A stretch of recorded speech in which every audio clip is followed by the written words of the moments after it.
Okay. Okay.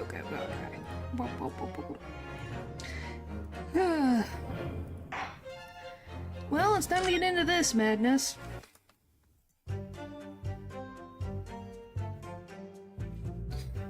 Oh boy. Hello. I gotta remember how all the voices are again. Golly. What? What do you mean, what?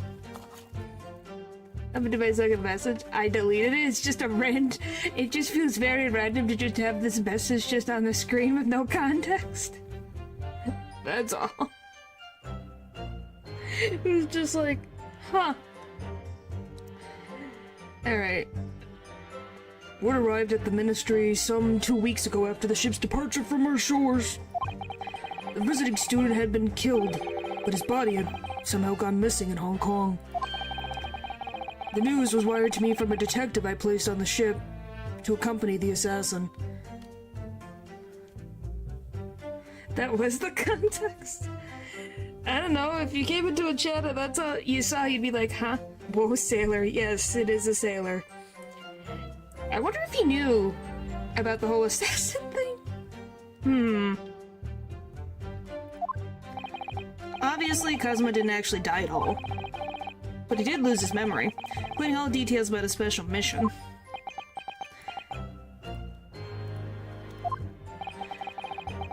Do not consider dispatching another assassin at that point. It wasn't possible, simply because the Black Clan young student over there had already put himself forward as Asugi's replacement. And there was no way to stop him from reaching Britain. Ah! My hands were completely tied. So Mr. Sloan's strategy worked perfectly. He predicted everything that would happen. Months later, my memory returned.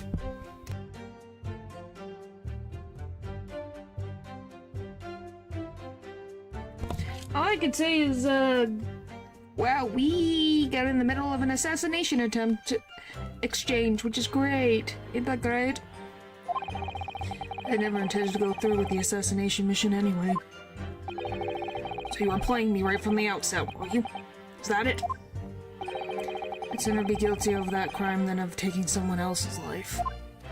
I was prepared to do whatever I had to in order to get myself here to Britain. This line of questioning has gone on long enough. All the court should be concerned about in the testimony given by this witness are details related to his relationship with Inspector Gregson and the victim's murder. In that case, as I've already made perfectly clear, I had no connection to the man or his death. And you have some means of substantiating this plea.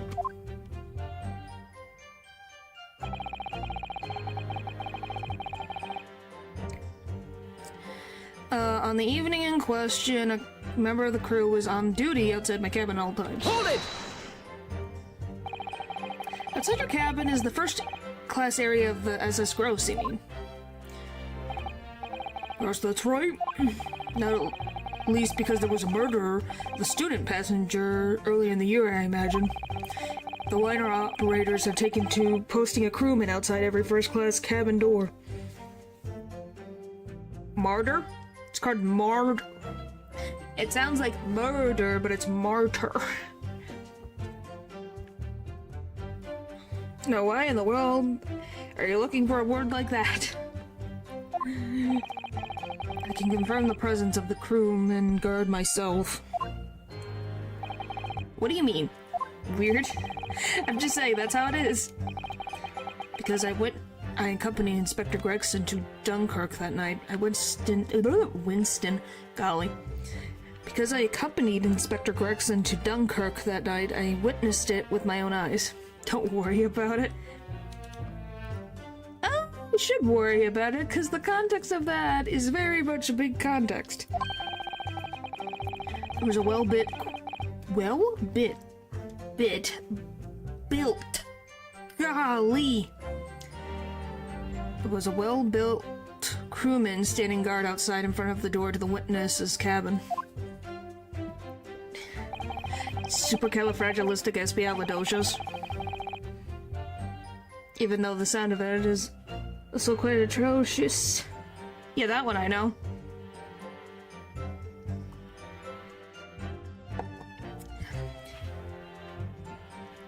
Yes, it's literally supercalifragilisticexpialidocious.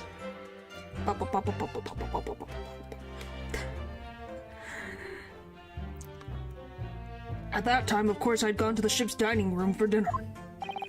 Inspector and I asked the crewman to allow us into the cabin while we waited for Judge Dagoku's return.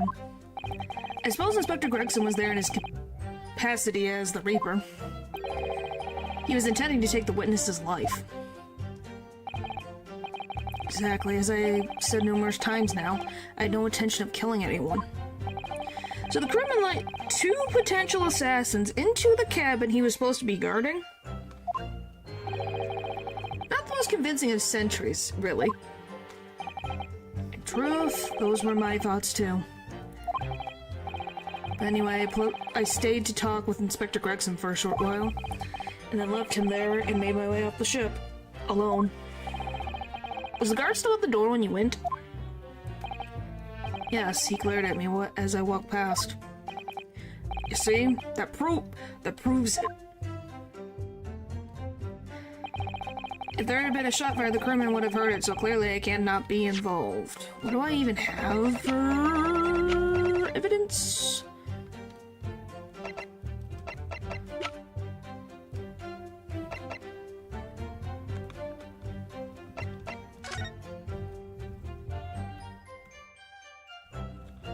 Well, I might as well move, like, right here, I think? Yep. Kuruma, the Great Blade. It's such a thing of beauty, I want to gaze on it for hours. What is with you guys in the whoa? Cool katana? Yes, it is a cool katana. The tip of the great sword, broken. It's such a shame. It's been so meticulously cared for over the years. I can almost hear Kuruma's sobs.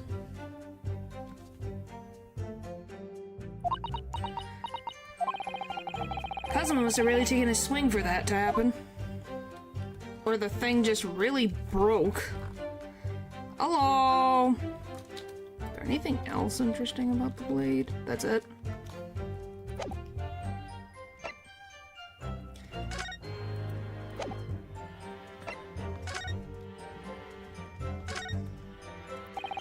You see these little things all over the place, don't you?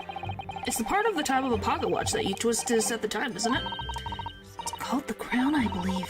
A watch would be quite useless without one. My tape's so fine. What the frick? What is with you guys? The crown, like what sits on top of the of a monarch's head? That's a very grand name for such a tiny part. But actually... Yes, Mr. Naruto? The context paper is Natural had the answer for a quiz for his class, and the answer is the word that him and Val are saying. That's what the answers combined together make. If this is a crown, I have a feeling I might have seen a monarch around here somewhere with a very bare head. If by monarch you mean pocket watch, then I'm... If you mean monarch by... You mean pocket watch, then I'm quite sure you have. Yeah, just to give that slight context.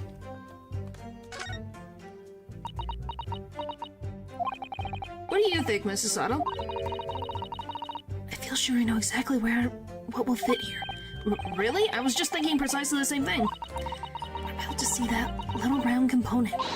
It's actually part of Inspector Gregson's broken pocket watch. Really? I was just thinking precisely that too. Combine together. A perfect fit. I knew it.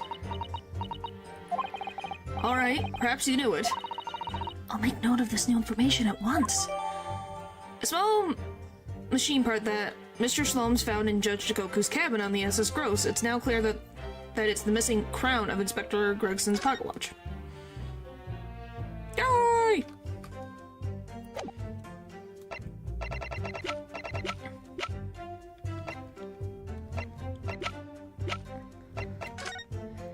So, why can I not combine? It combined it, but didn't make a new thing.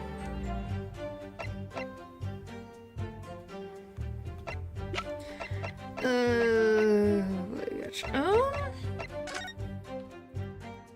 think I've looked at everything. Yes, Solitaire is very cute. Alright, let's see.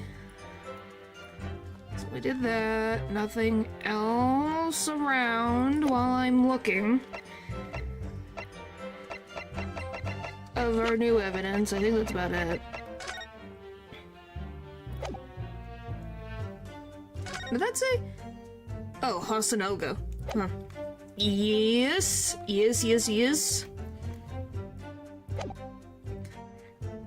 Anyway, if there had been a shot fired, the crewman would have heard it, so clearly I cannot be involved. Hold it!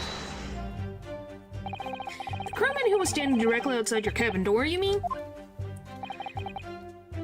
It depends on the word, but yeah, maybe. That's right. A muscular man with a permanent grim expression on his face. Couldn't have moved from that spot. To be honest, I thought he was a miserable fellow. Wow, you judged him because he had a poker face.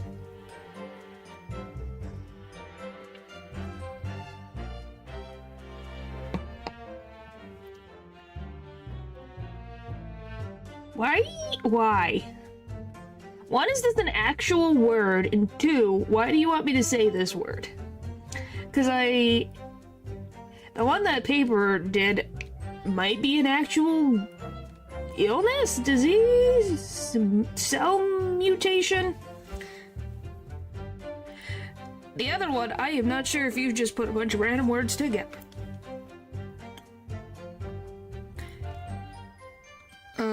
What was the thing? Okay. But as it happens, he's a vital witness now. His name ever. Huh. Wow. Someone really took a long time to think about that. There's no doubt that Gregson was killed by a gunshot. And it's inconceivable that a crewman standing just outside the cabin door wouldn't have heard that. Wait, what about the ship's enormous steam engines? New Zealand. Is it? It looks like a freaking doctoral thing, like, you know, a random illness's medical name. 2 miles long. Oh boy. The noise of them could have drowned out the sound of the gun being fired. Sadly, young judicial assistant, that won't wash. Oh. You will recall that my cabin was in the first class area of the ship, which is also, of course, the quietest. I would hope so if you pay a frickin' arm and a leg to be in a quote-unquote luxurious first class room. Don't imagine for a moment that it's anything like a steerage where the judicial assistants go. What the frick rudeness was that? Like, I wouldn't have to put like 50 signs on one wall. I think it's just that if it was that, I think either way it would lag everything. Come from volcanoes. Huh. I didn't mean, if I recall correctly. But a hole like that, made by a bullet, was found in your cabin, Judge Jigoku. That compelling evidence that a gun was fired in there. That bullet hole. Oh yes, you're talking about what that detective uncovered in the wall yesterday, I presume. That was obviously a rotten panel eaten out by the woodworm. No doubt he didn't find an actual bullet.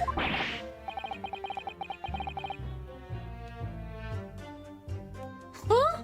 You're saying... Okay, can we agree that this is as far of a stretch as you could put? That it's a rotten panel eaten out by a woodworm, about the same size as a bullet hole. Yes, it looks nice in a suit, but can we all agree that that is weirdly a specific amount of space for a worm? That's a big freaking hole for a worm to be in. Sadly, I was unable to arrange for the crewman to be brought back to Britain with me. Being patient, so... Yes, it would be, wouldn't it? But obviously, if a weapon had been fired in the cabin on the night in question, as the defense implies, I would have been arrested on the spot and would have never been have made it to Britain in the first place. What time did it? There's a word with, of course, there is. What is do we have his autopsy report? We don't know when he died, right?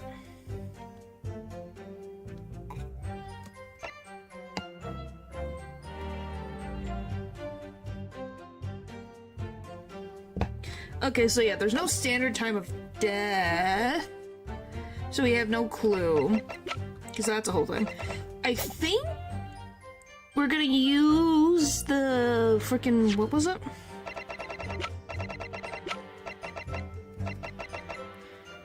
Not this. This. The 31st of October. Because that's enough time, right? That should be enough time for them to make a very loud noise. Sorry, I'm looking at it again, and I looked at it and then did not look at it. Crew to resume duties as soon as the drill is over. So even if the area is quiet, which I don't know during this time period if the drill had loud sirens? That is I wouldn't be surprised with that. Plus the loud sirens and all the crew being out on the front of the boat, you're not gonna hear anything. True, the witness is sound. Since no weapon was heard from the witness's cabin on the night in question, we must assume that the witness is telling the truth. What have you seen since, my lord? I know Kazuma's already admitted to taking on this incredible assassination plot, but even so, hearing it confirmed by someone else is still a real shock. Well, yeah.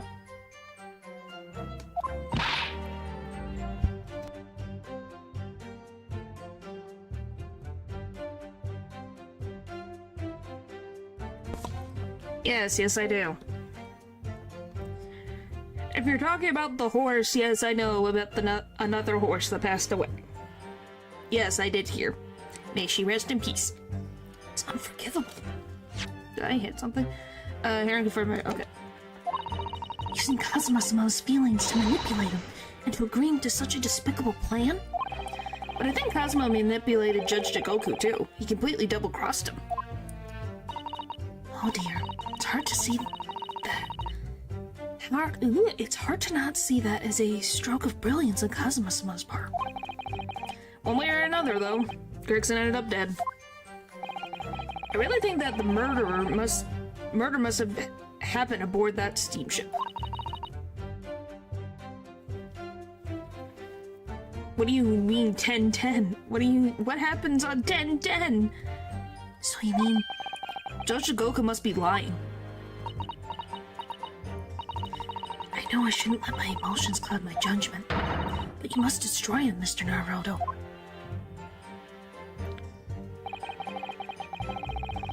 Oh my god. Are you kidding? That's wild. I'm ready for 12-12.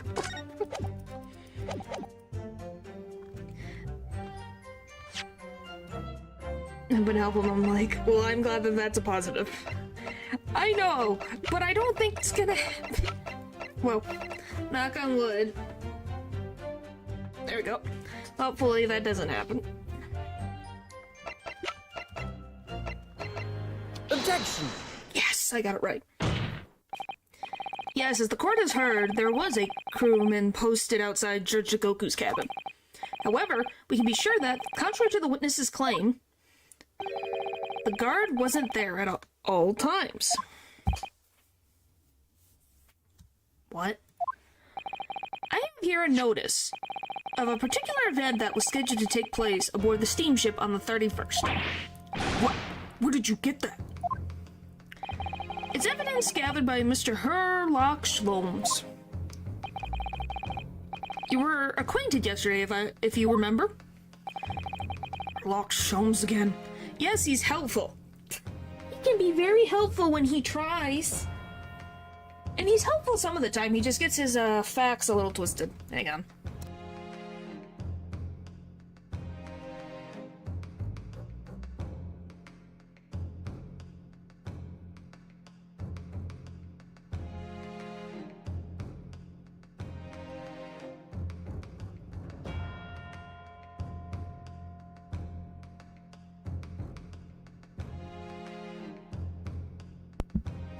Why is he your soul animal? Goodness. Sorry, I'm getting a lotion. Why is he your soul animal? Is that a compliment to him?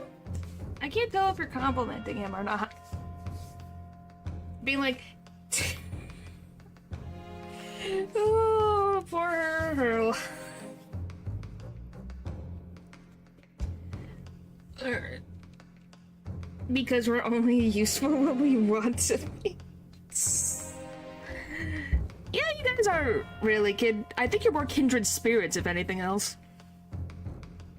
Other times we just goof around. Yeah, you guys are kindred spirits, that's for sure. According to this itinerary, after leaving the port of Dunkirk at exactly 10 p.m. and for a period of 20 minutes, all crewmen of the SS Gross were to gather on deck for an evacuation drill. Crewmen were away from their posts? Yep. Yeah. Yes, Val? And during that 20-minute interval, of course, any weapon shots emanating from your cabin would have been heard by no one. True! It's true! In summary, Judge Jigoku.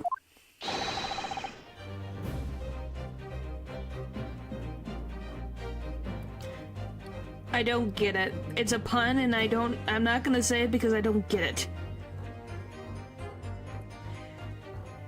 You have ample opportunity to commit the crime. Objection! 20-minute window of opportunity. That's an excellent find, Ryanosuke.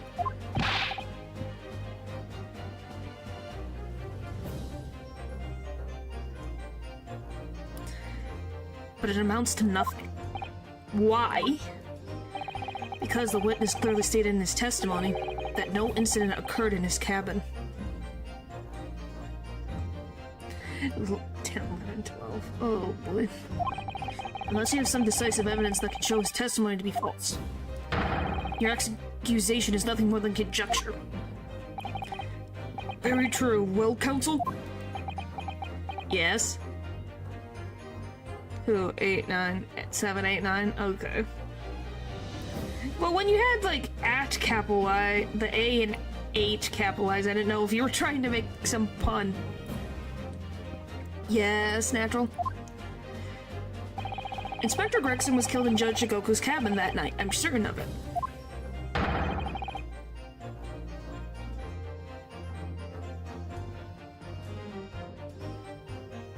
Because 10 went before 11? Because the defense has the evidence to prove it. Do I now? We'll present evidence for the defense at once, counsel. What proof do you have that the victim's life was taken in Jigoku's cabin on the 31st of October? Okay, is it the pocket watch?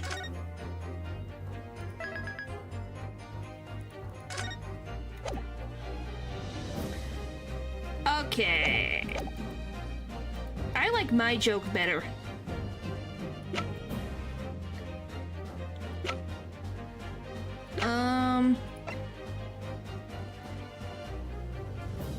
Take that! Yes, I did get it right. Judge Jigoku, this was found in your cabin yesterday. What is that? The crown of a pocket watch. A pocket watch? And if you will observe, the victim's pocket watch, which we know he treasured. Hello, Eldridge. Maybe sure. Smash the big chalupa was like, thank you. Oh, of course. Why? Of course someone thought that on the stream, guy. Is missing precisely that part. It can't be. Moreover, This crown is a perfect fit on the spindle protruding from the victim's watch. Now, the fact that this was retrieved from Judge Goku's cabin tells us that the victim's watch almost certainly broke there. Which, do you guys know how it would even break? Like, did it have to, like, fall on the side? Because I'm trying to think, how... He would have it in his pocket, right? Because it's a pocket watch. Did it break when he, like, fell? From the shot? Or was it from something else? Was it because he was in the freezer?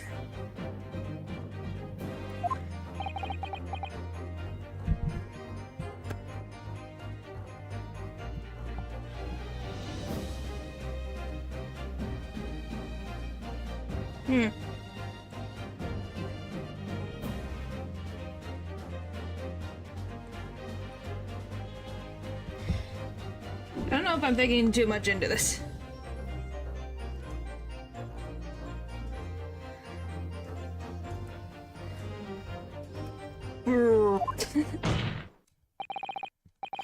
In other words, the victim was killed on the 31st during the 20-minute evacuation drill in the cabin occupied by you, Judge Jigoku.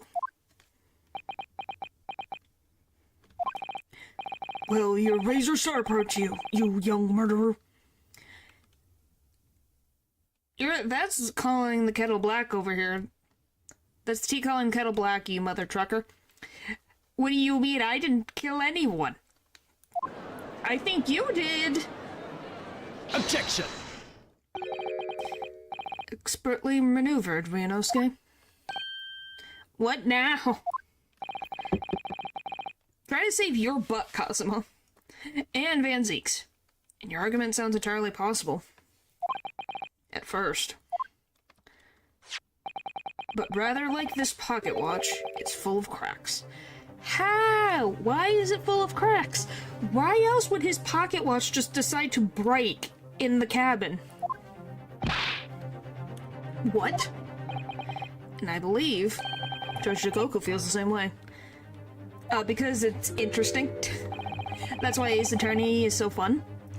It was wrong to acquit you earlier in the year. Sorry? If I'd known that it would result in anyone having to listen to this drivel, I would have declared you guilty just to spare the world your ridiculous bombast. Excuse you? So you were going to call me guilty of a crime I did not commit? What do you mean? Just because your assassin messed up... Well, the one that you had contracted application with for an assassin messed up and was found guilty, she got away mostly scot-free until she got murdered. So why are you getting mad at me? Guilty. Yeah, I am not guilty, thank you very much. I think it's clear that the witness will have to give further testimony.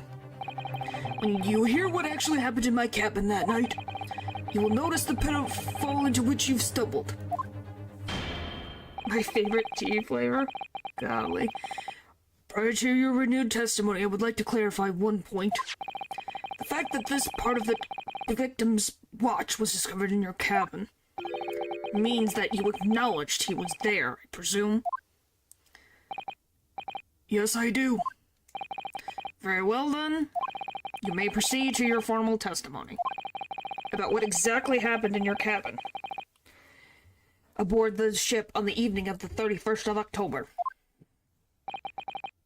Of course, as a man of the law, I have no intention of obstructing justice.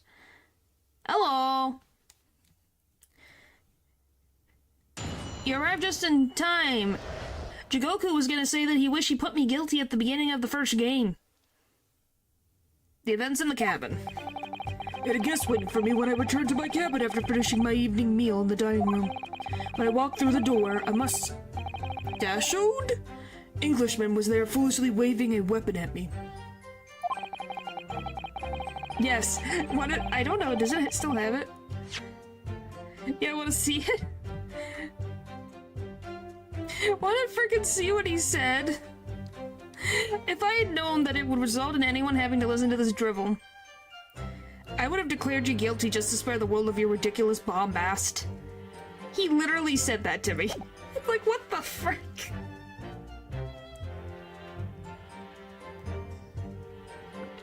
Sorry, I followed the law's procedures. And a quote-unquote skilled assassin got freaking outsmarted by a novice attorney. Well, the equivalent of a novice attorney and one that was slightly experienced. I soon took care of him with an up one say throw, though. He couldn't wait to run away after that. Imagine his watch was broken when I threw him over my shoulder. It's nothing to do with his murder. The inspector was clearly killed having returned to Britain. His body was found in London.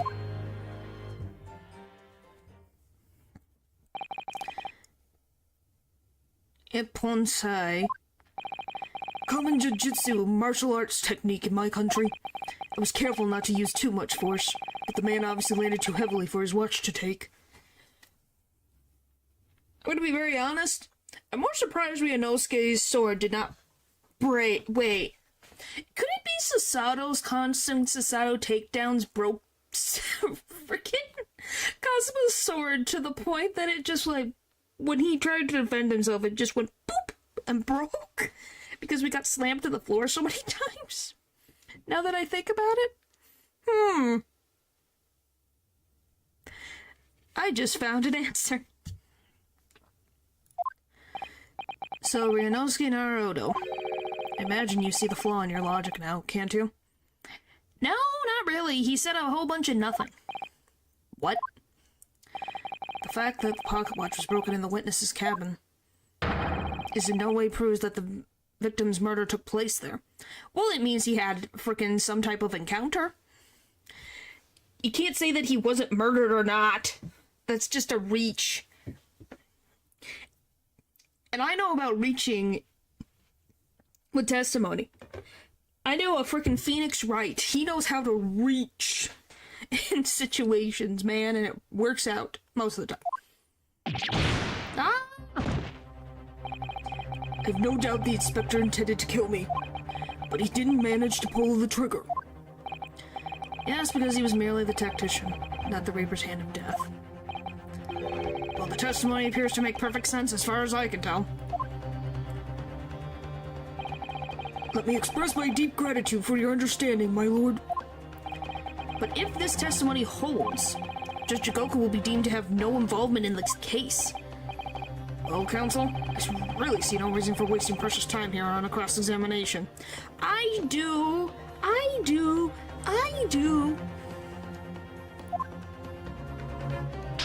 Good, you're getting your game face on. Let's go. Sorry, my lord. The defense has a right to cross-examine, and I don't intend to squander that. You're an embarrassment to your countrymen, not knowing when you're beaten. No!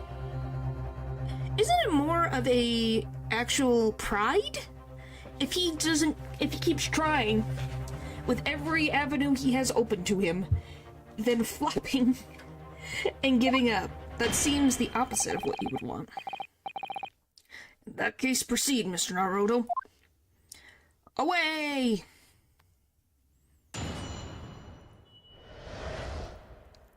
Alright. The guest waiting for me when I returned to the cabin after I finished my evening meal. When I walked through the door, a mustached Englishman was waving. I get it's mostly likely his job, but I really want to, like... Hold it! Yes, it's the point of everything would go our way if there was not a prosecutor there. Obviously, you're talking about Inspector Gregson. Yes, though at the time I didn't know the man's name, and there was no time for introductions. I value my life over manners. Yeah, I know, you ran away on a boat to allegedly escape being assassinated. By which you mean that the inspector was there to assassinate you, I suppose? That was certainly the impression given by the weapon pointed in my direction. But I've never seen the muzzle of a revolver shake about so much in all my life. He's an inspector. If he can't hold the weapon around, I'm really kind of surprised. if he was firing... Blah, blah, blah, blah, blah, blah. I can't English today. If he was following an underground... like a black market drug ring, and he can't fire a weapon, he's freaking screwed. I think that's just a honest thing. Can we all agree with that? That if you cannot fire a weapon, you should not be an inspector because you cannot handle what the frick is gonna happen if you're getting involved in these underground stuff. And even a tactician should have a basic understanding of combat.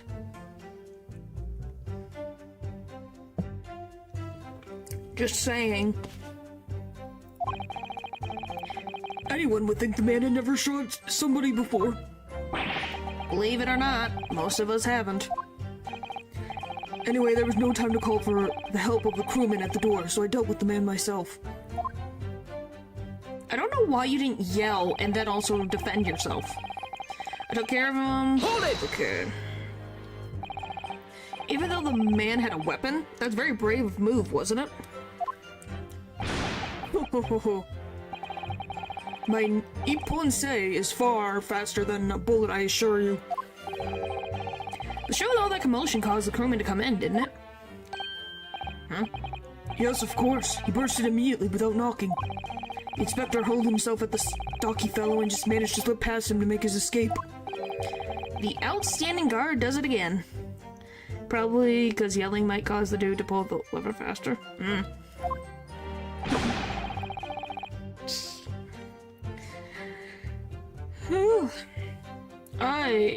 Yeah. Luckily, there wasn't many situations I can't get out of using a quick Iponse throw. A wild dog will make it chase you faster. Maybe, I don't know. He's a judge. He probably has more experience than I do in these circumstances. You know? Oh, sorry, my eye. Right, from them so many times again. Yeesh. Hold it! I love dogs. They're adorable. But I can see why some dogs are not always friendly. If you yell, though. Well, I think he's more meaning, like, paper meant like the trigger gets hit faster. Like, if the guy yells, then the assailant's gonna pull the trigger. Type thing. The crown snapped off and the glass covering the face of the watch was cracked. Preferably to the man's head being pulled off or his spine cracking, wouldn't you say? Not that the man was spared for long. A bullet to the chest soon saw to that. But the point is, the broken pocket watch doesn't prove that the murder took place. Absolutely not. All the way proves is the power of my jujitsu throw.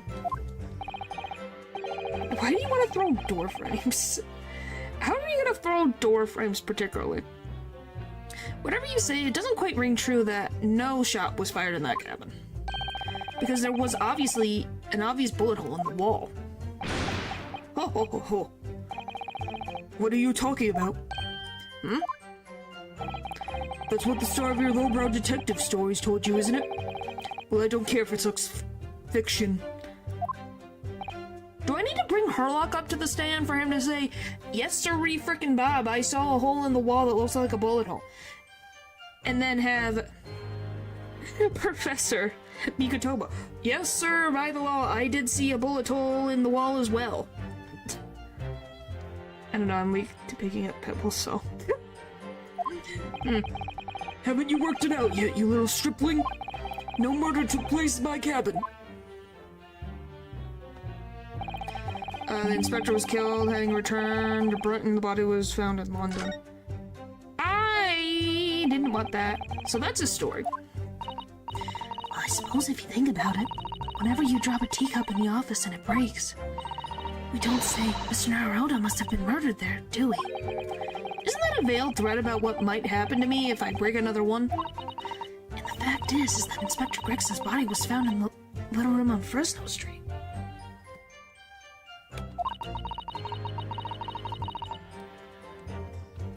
So if he really was killed in Judge Jigoku's cabin, the body would have had to have been... The body would have had to been moved somehow, obviously.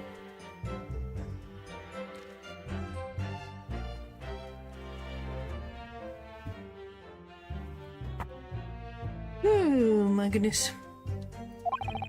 Transporting a dead body over a country border, that would be impossible for the majority of people. So there must have been some special circumstances that made it possible for the culprit then.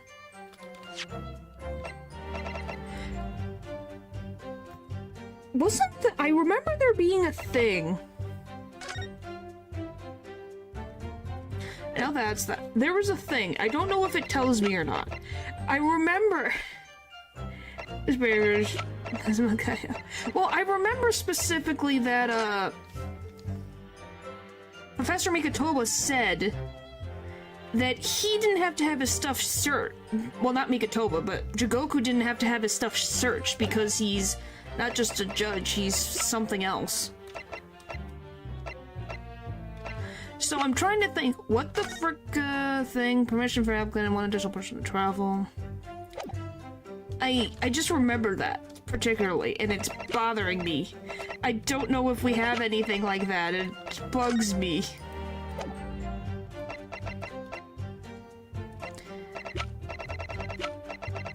I remember that. Well, we don't have evidence right now. That's the problem. That could be a vital realization, I think, Mr. Naruto. But where the frick is he?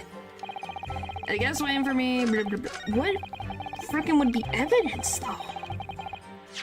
What would be evidence to prove that? I don't remember. Let me frickin' read. An introduction on behalf of Mikatoba is written on the back of a passage on a steamship, dismissal notice, photograph. Gregson's photograph, autopsy report, crime scene notice board.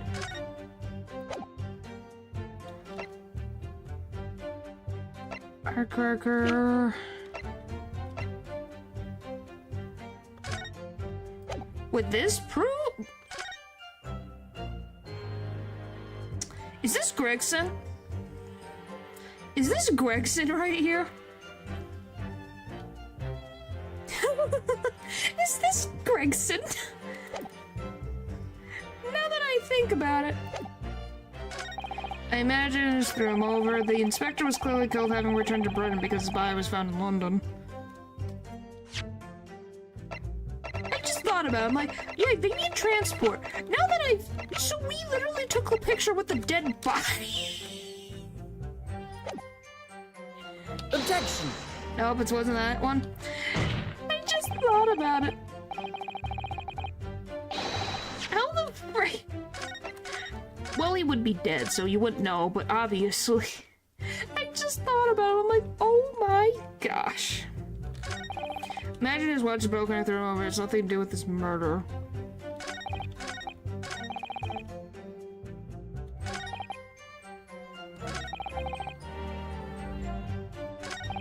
I imagine his watch is broken.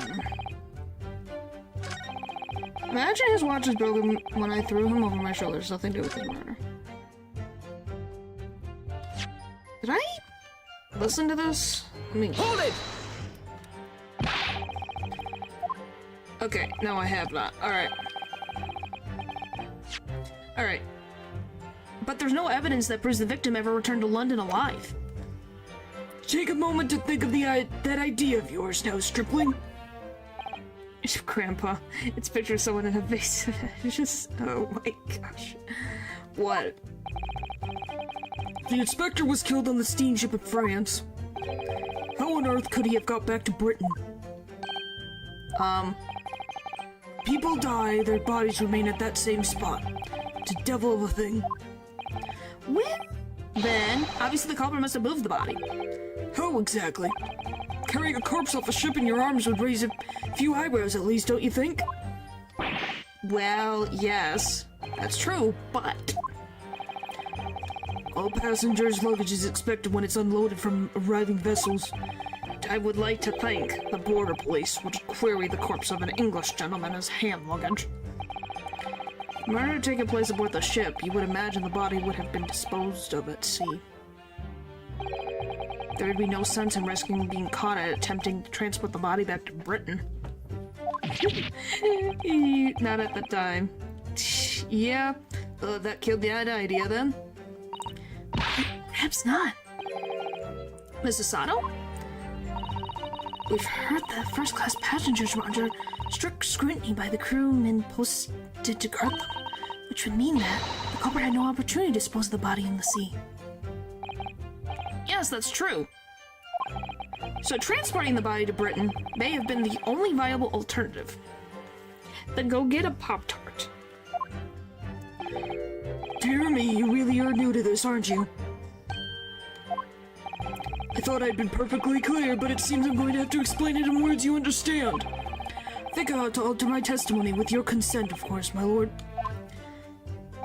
Then find something else to snack on, I don't know. I have no objection. State your amended testimony now. There's no possible way I could have transported the victim's corpse back to Britain. That is a lie. Because he has all of it. Now that I think about it, all of his stuff was strewed about, and he literally fitted inside of his own freaking thing. So I know for a fact that a body could fit in there.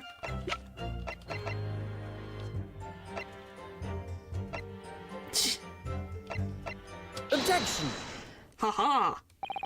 There's no possible way you could have moved Inspector Gregson's body, you say. I would say the opposite is true. What's that supposed to mean? Far from being impossible for you to do,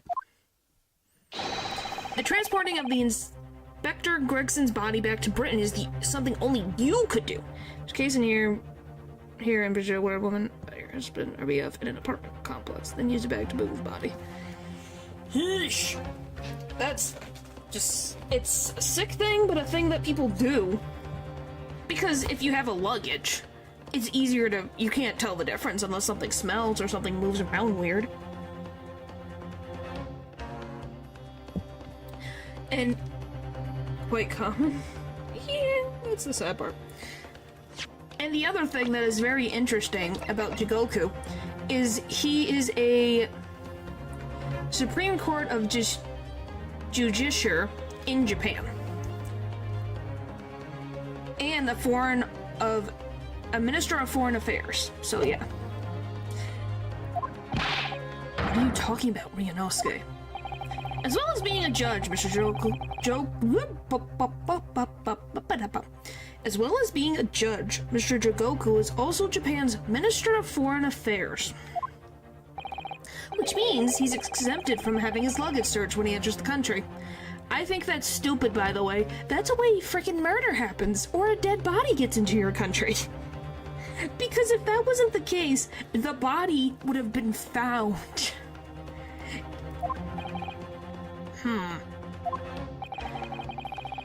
It's like, you should not exempt this stuff.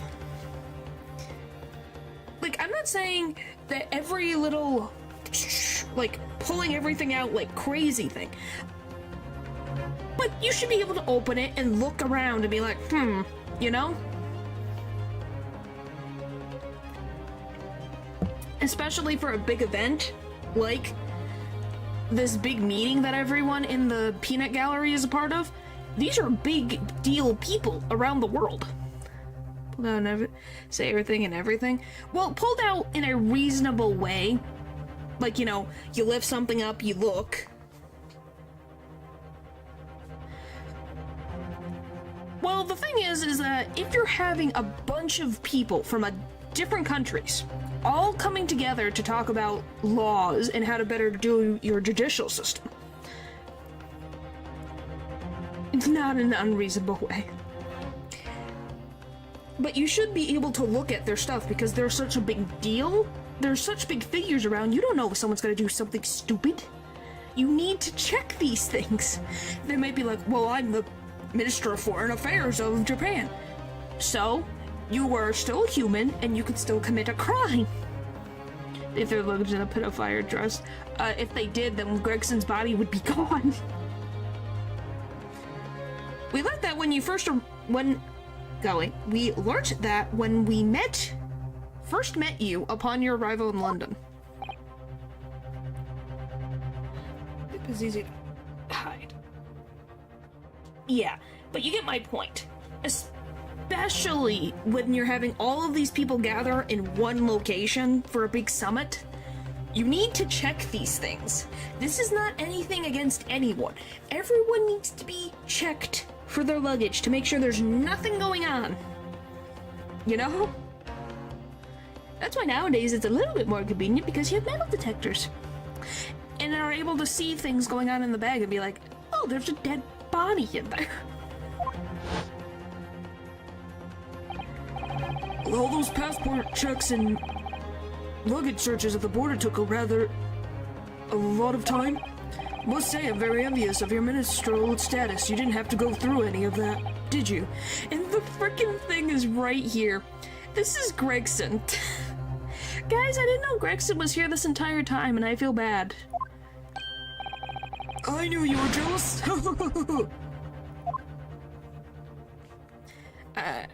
Yeah, he's right there, and then he's in the picture right here. So he's just been around. I presume you recall this, Judge Shigoku. It's a photograph we took in the foyer of the hotel to mark the occasion. As the court will know, you have with you your large travel trunk. Large enough, in fact, to have a corpse inside. Mr. Naruto, surely you're not suggesting... I'm afraid I am, yes. 3 days ago, when we were chatting innocently with the new arrivals from Japan in the hotel, the body of Inspector Gregson was just meters away from us inside Judge Jigoku's trunk. Which also you have to think, all of the other luggage is back here. Why did he take this luggage with him and have it next to him in the photo? Did he not want any of the staff to pick up the trunk? Like the rest of it? Why did you have the trunk with you when you took the picture? So no one would be messing with it?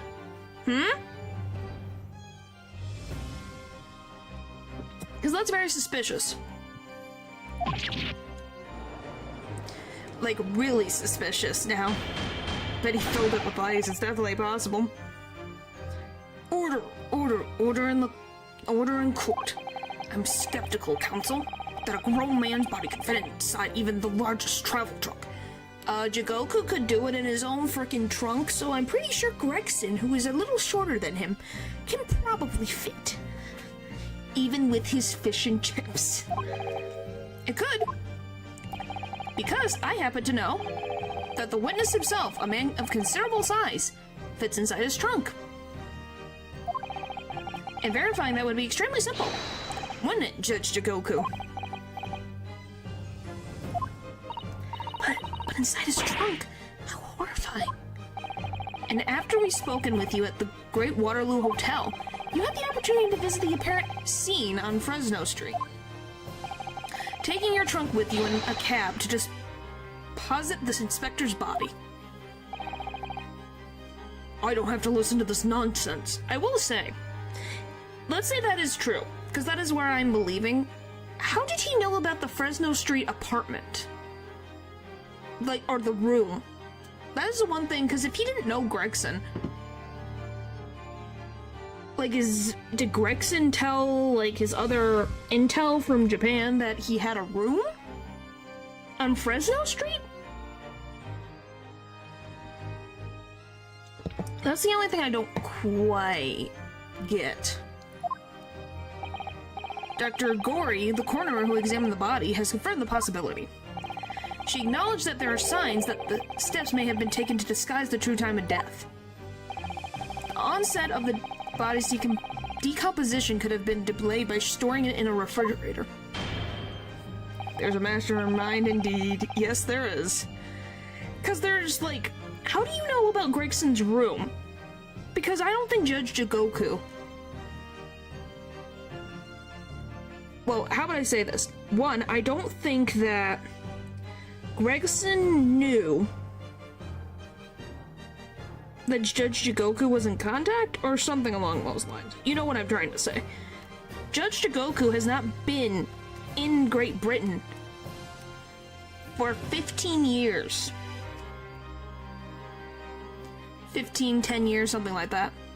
So someone else has to know about Gregson. Because there's no way he could do this by himself. He's barely been in the country. Like, 3 days. How would he know everything about Gregson? That's all. Councils, I remember explaining yesterday. Refrigerators of the requisite size are few and far between. Yes, I'm sure they are. But one place they're certainly found is on large ocean liners. May Cosmo and him ambush Gregson. I don't know. I really believe Cosmo did not murder someone.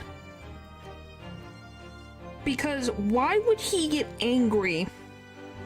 Well, he does have reasons to be angry at Gregson, but I don't think he would do that. It doesn't seem in his interest. Like, if he's going, like, if we're gonna be very honest, completely honest, if there's anybody that Kazuma I would believe who would commit murder against, it would be Van Zeeks. For 100% fact. He hates him. He really does. And yes, Gregson did put Kazuma's father behind bars, but I don't believe the anger was put against Gregson as much as it is for Van Zeeks.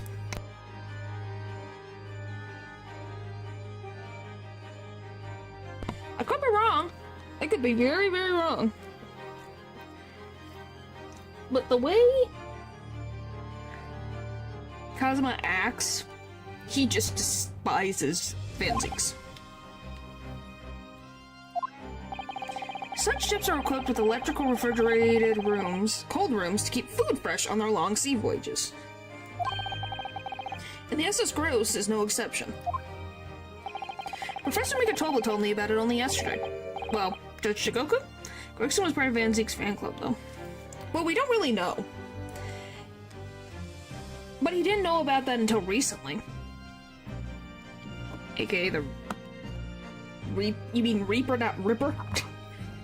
You have Jack the Ripper. We have the Reaper, not the Ripper. Close! Very close. But yeah, I don't know. It's okay. You were very... Hey, it was close. Sorry, I'm cleaning my glasses. Hey, we can all tell that, you know, the Reaper is literally making a, you know, same time period. I think because the Reaper is supposed to be a reference to the Ripper, Jack the Ripper. I could be wrong, but that's just my guess. And we're in the same location where, you know, the back streets where Jack did his rounds. So, it's not that far off. However much you prolong this debate, you can't eliminate the truth. All the evidence points to you being the killer. Or at least one half. Well, this is all very heartening. I can see that it was a wise move, letting Asugi and you embark on this study tour.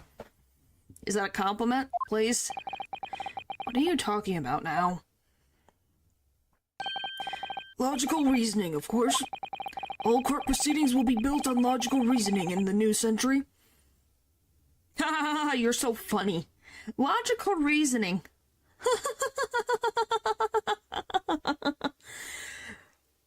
Oh. Phoenix would beg to differ. But, you know, so would Edgeworth. And Francisca.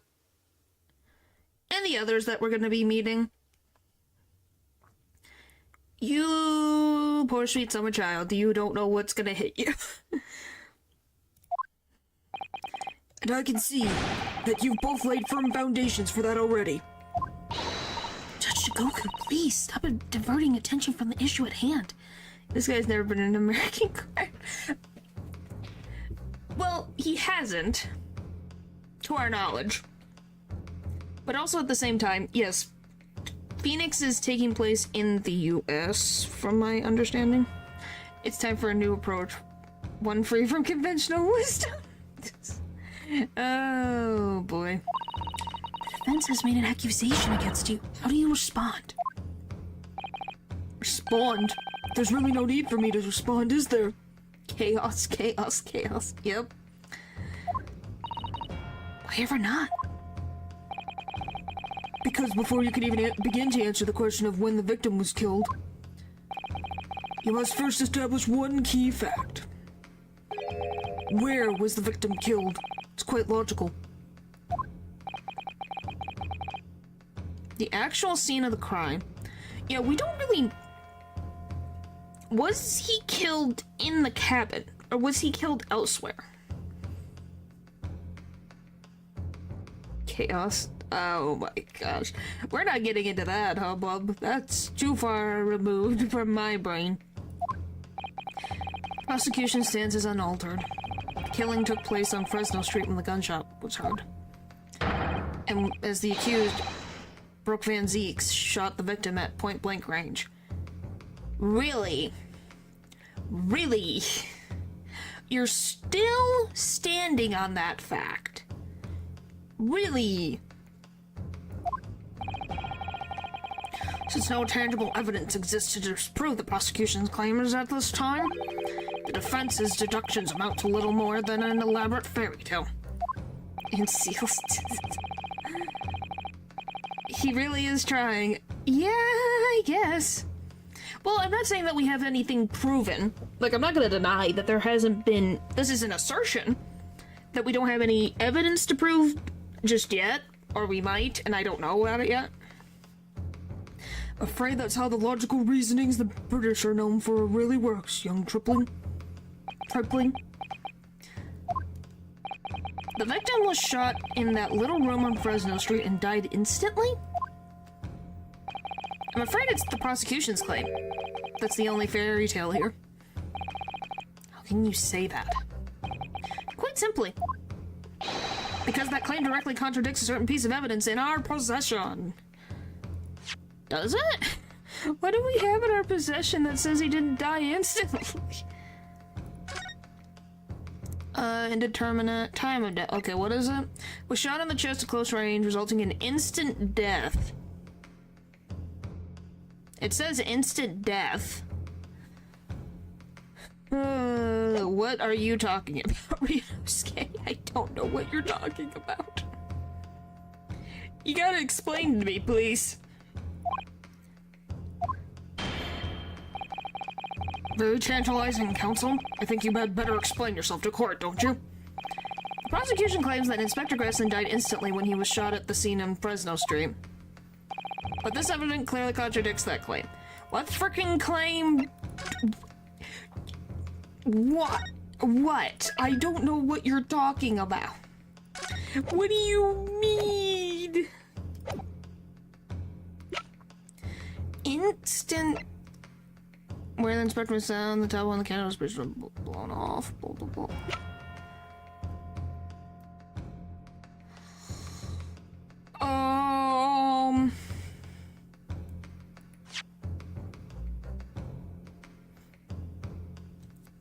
The prosecution claims that Gregson died instantly when he was shot.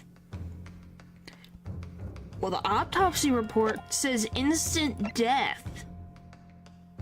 So what are you on about? It doesn't say time of death. Was shot in the chest at close range from the front, resulting in instant death. What frickin' do you mean? I don't get it. Do you guys get it? I don't get it.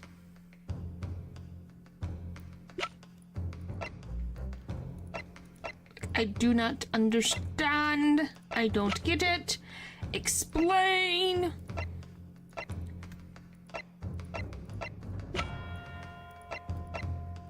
I don't get it.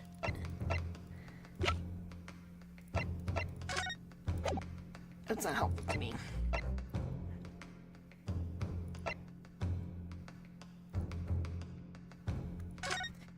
Empty a try again later. On the pocket watch with him was broken at the time of death. You think it's just the pocket watch? Take that! Nope, with the pocket watch. Hey, you had an idea. I don't know. He's saying...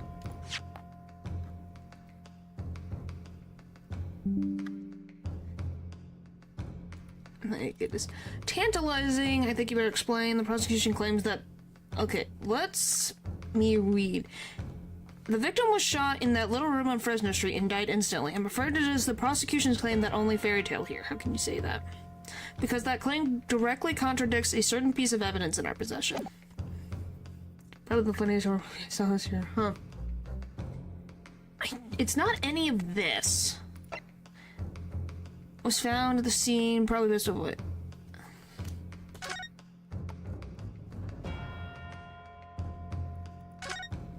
Okay, let me read this. Let me just read where the records are kept. I was told that for the past 5 years they've been engraved with unique serial number. Oh, but as far as I can tell, there's nothing like that on this weapon. Which tells us that it must have been issued longer ago than that. Wait. Did she just say... Wait.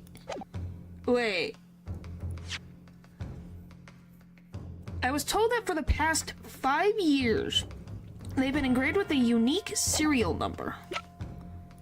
When did Gregson start as an inspector?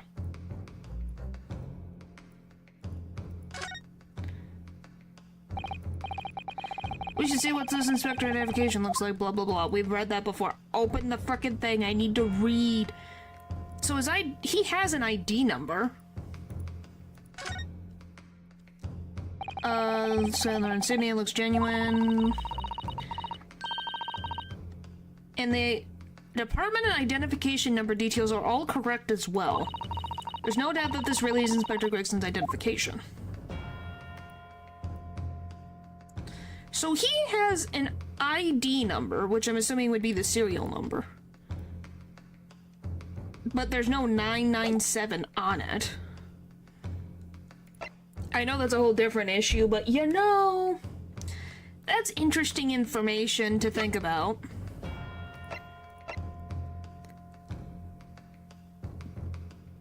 Because if I know this is kind of off topic, but similar. ID isn't the same as serial number, yeah. That's why I'm like, it might not be the same, but you know, that's still an interesting thing. Because Gregson would have started sooner than Van Zeeks, because Van Zeeks was 17? He was very young. So it couldn't be Van Zeeks' weapon.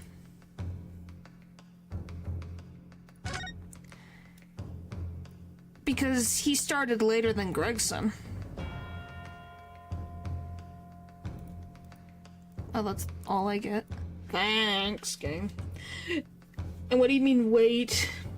Was there a hole in the apartment? No, I don't think so. Like, if you look at, where he died, it's mentioned the bullet came out. Well, because they didn't find a bullet in his body. They said the bullet came out. Why is he over here? Huh? Wasn't he like here? His body was over here. Why is he over here? I don't remember if there was... I think we would have had the bullet as a freaking thing. I'm confused. I don't get it. Alright.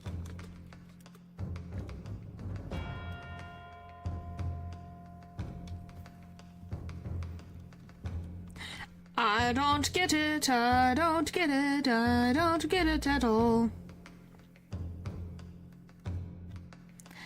I don't get it at all.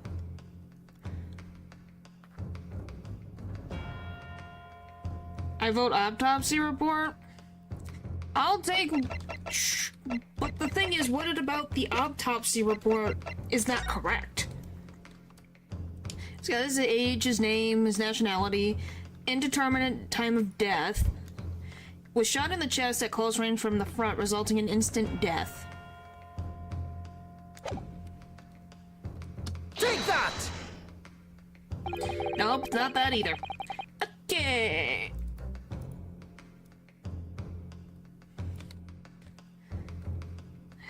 So not that one. Hey, you have a better thought of than I do, because I'm looking at this going, what the frick do you want? Let me just see.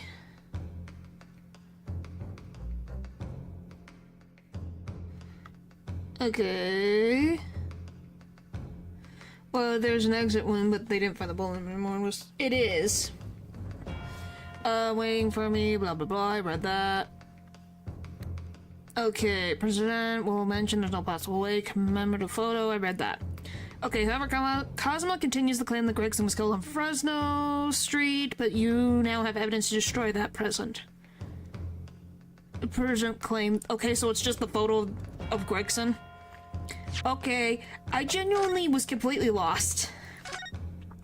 I'm like, what do I have that's not... true? Okay, I guess it's this. Well, he'll answer for me. What the frick's going on? Answer for me, please. Thank you. Okay. A photograph of the victim in the very location you claim he wasn't killed. Yes, but the point is the posture of the body itself. Oh, yeah. If he died at point-blank range... Why did he keel over that way? Now, is this a weird thing to say? If the bullet went... wouldn't he fall backwards? If Inspector Gregson had been shot there in that room, it's out of the question that his body would have been curled up in a ball like that. I don't know about... I guess. That's a little, like, of a push, but... Okay. Sorry to disappoint you, but your logic is flawed. How could he have easily adopted that fetal position due to the pain of the shot which subsequently proved fatal? Yes, it was a little bit better. I just am like, okay, I kind of get what they're saying. Well, now that I think about it, depending on how long Gregson was in that case for, so I don't know when he died. It's so he could have been in there the equivalent of like 3 to 5 days in that case. So wouldn't his muscles have like tightened so they wouldn't just splat out? Objection! They would still be stuck together because the position he was last left in was that? Yes. Rigor mortis? That's what I'm thinking. They would. That's why I'm thinking that maybe his muscles just tightened up while he was inside the case. And they can't, not yet because of the ice, I believe. Maybe. I'm just trying to think of a random idea of trying to understand it. Like, that could be a possibility. Sorry to disappoint you, Judge Chikoku, but it's your logic that is flawed. What? According to this autopsy report, the victim died instantly. He would have felt no pain, much less have been able to draw into himself in that position. Yeah, that makes sense, but him just... Because don't people just fall over? You know? Which begs the question of why the victim's body is curled up in that way. Though the answer should be abundantly clear by now. You're suggesting. The inspector's body took on that posture ahead of its arrival on Fresno Street, before it was coldly turned out on the floor from the inside of a large travel trunk. No, you're quite right. The shape of the body looks as if it had been kept in a confined space.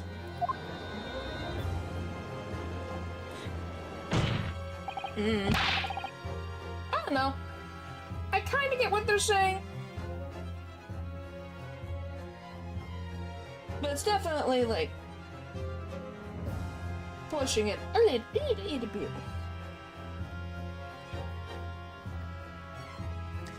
Judge Jigoku, present your trunk for examination. I believe it's very possible that it will contain traces of the victim's blood.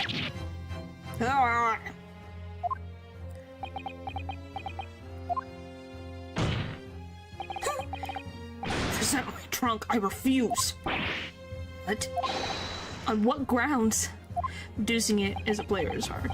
Yeah, it's like, you're like giving me like so many options of things where I'm like, I'm not staring at this thing so closely that is an evidence we got near like the beginning of the case.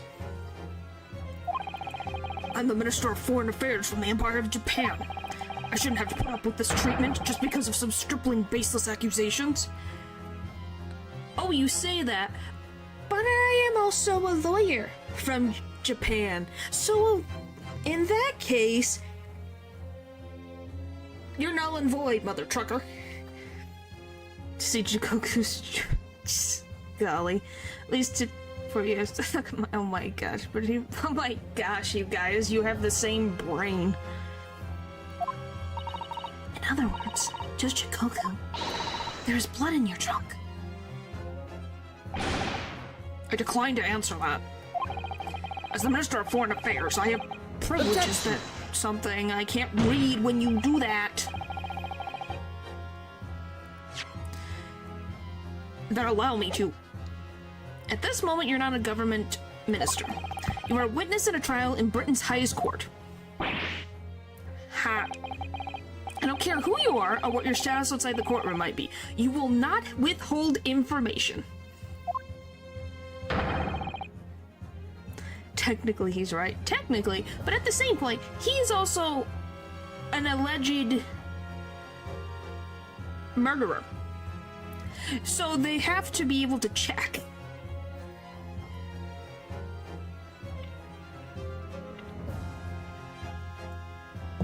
You know? Nothing is more important than the truth.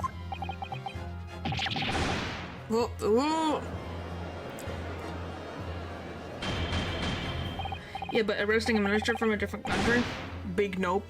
It doesn't have to technically be an arrest. Depending on if he is guilty or not, they will then send home. Like, that's a whole big discussion for their countries to figure out. That is over my head. You know? Order in the court. Well, Mr. Jigoku, what is it to be? can't be serious. You did it?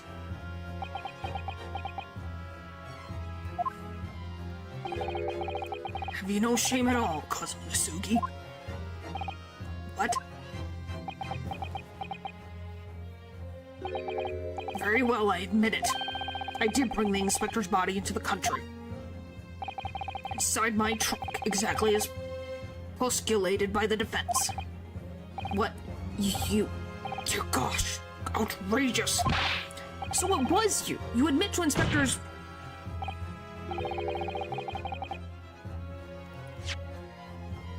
Gregson's Okay, so he says he did not kill Gregson. Is he going to accuse Kazuma of killing him?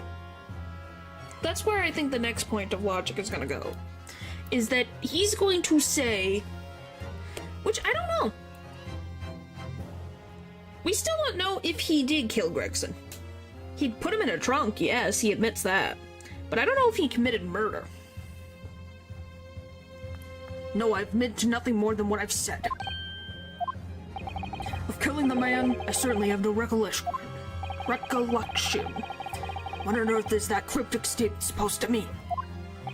I merely disposed of the inspector's body, which was left in my cabin, in order to avoid unwanted attention. As the judicial assistant over there pointed out, I have no chance to throw it into the ocean. So, I decided my only option was to bring it into Britain with me and dispose of it somewhere else. You can't just still deny it. If you didn't do it, then who on earth did kill the man? As you know, there was one other person in my cabin that night. He had the opportunity. And moreover, you already accepted a mission to take the inspector's life. I was correct. He is going to accuse Kazuma. He's going to accuse Kazuma because of course. Because of course. Oh, That's right, who else could have done it? It was you, Kazuma Sugi.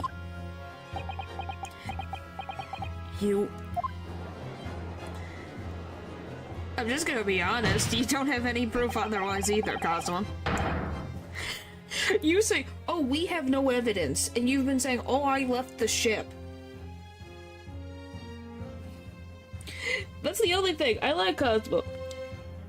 But if... Put your money where your mouth is. You say, oh, show evidence, Ryunosuke. Show evidence, Ryunosuke. Where's your evidence? The mess he got himself into. We proved Van Zeke was innocent. I guess. Never thought you'd stoop to this, Seshiwa Jigoku. You've taken the words straight out of my mouth. Prosecutor Kazuma Sugi. You thought by leaving the body in my cabin you could pin the crime on me, did you? Our job is done. Technically, yes. Well, the prosecution counsel has already admitted to visiting the witness's cabin on the night in question.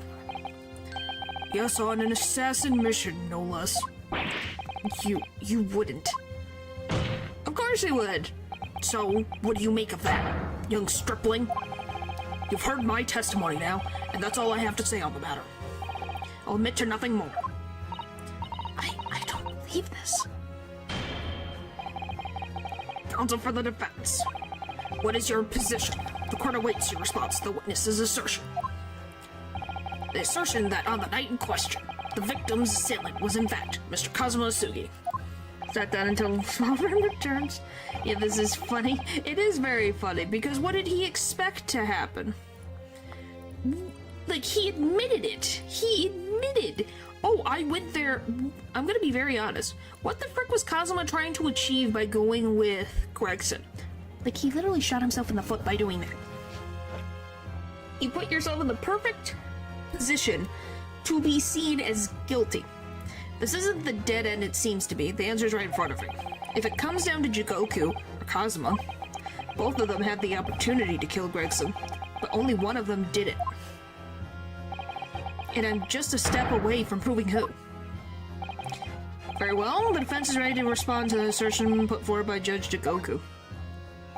The idea that the victim's murder could have been committed by Prosecutor Sugi, it's possible.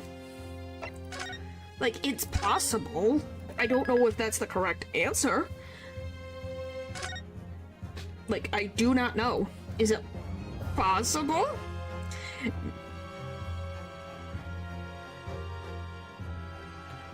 Okay, wow. I literally looked at the thing and be like, do I have to say possible or is it's gonna be impossible? You're gonna explain to me, game, how it is comparably impossible. You need to explain to me right this second.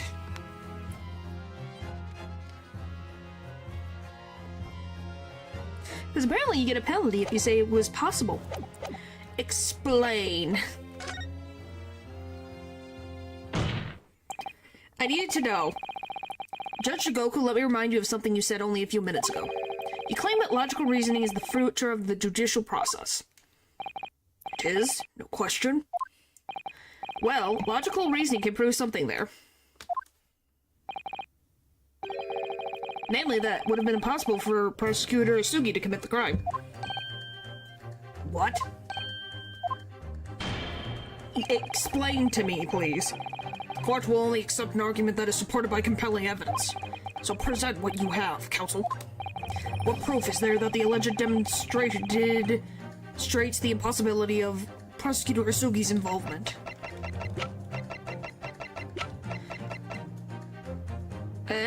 His sword? That there's no blood? Is it his sword? Like, that's my guess, is that wouldn't his sword be, like, covered in blood?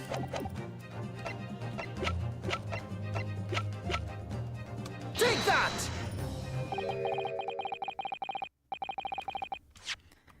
I have no clue either. I'm just like, would it be the sword? Would it be something else? I don't know. Okay. You clear the reasoning, blah blah blah. Well, logical reasoning can prove something, namely that it would be impossible for Asugi to commit the crime. You can wash the sword, can you now?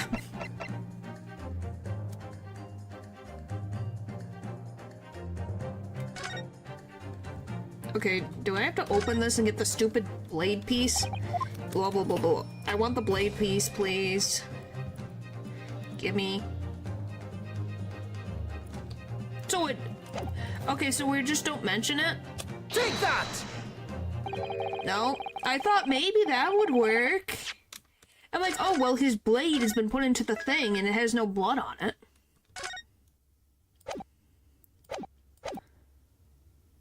Did I just save?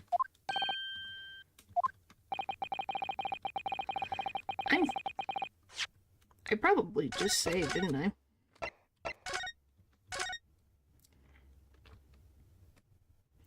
Yep, whatever, it's fine. Blah blah blah blah blah blah blah blah blah.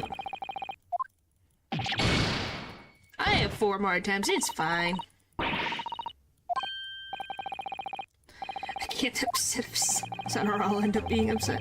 Okay, we know that a member of the crew was on sentry duty outside the first cabin's. Holy crap.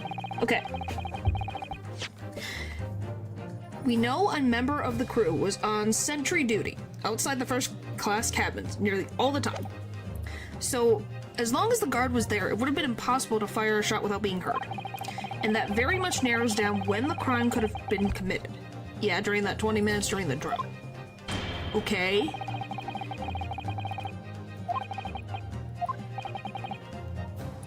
So, am I presenting the drill again?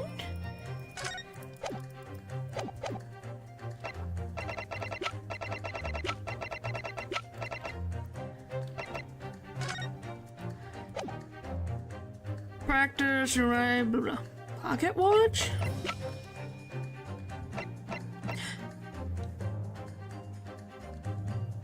I don't know if it would prove anything, though.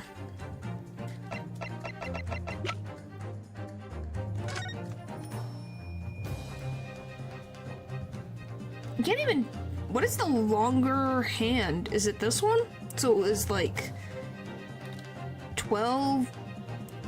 20? No, 25.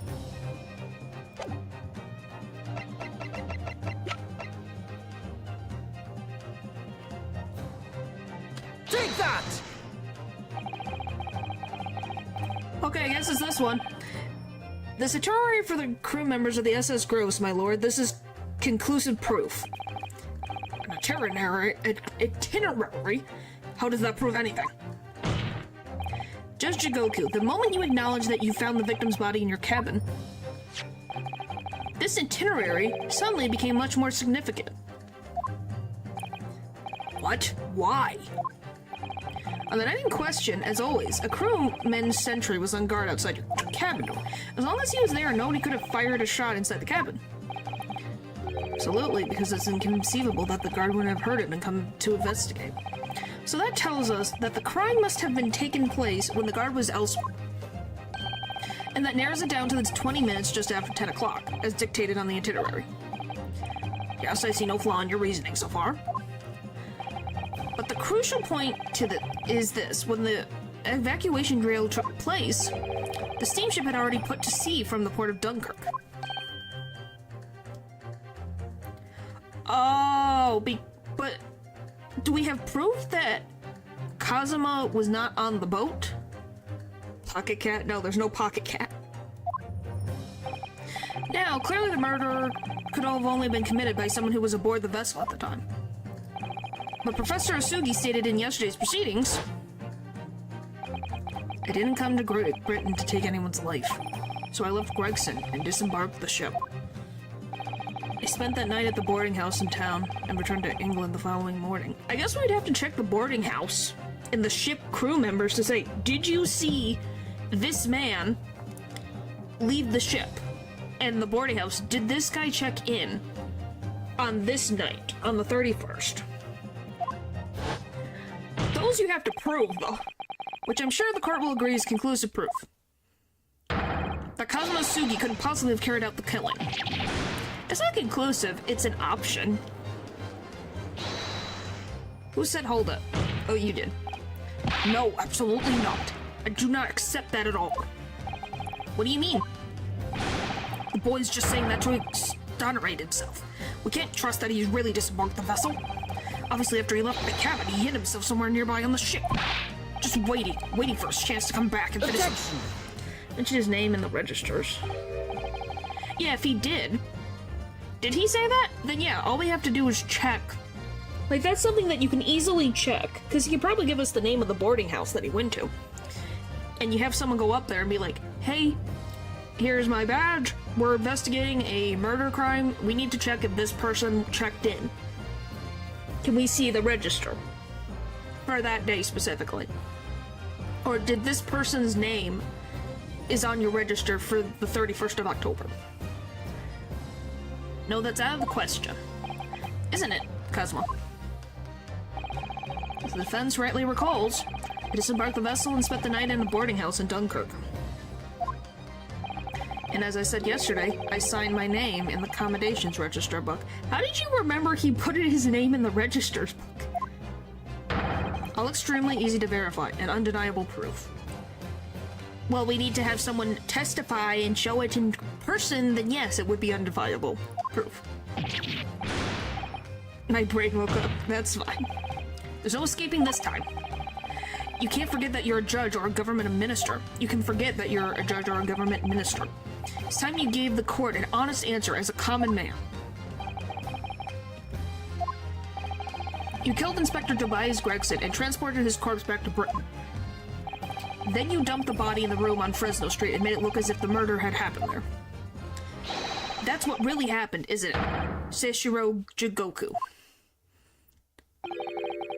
That damn trial 10 years ago. That's when all this began.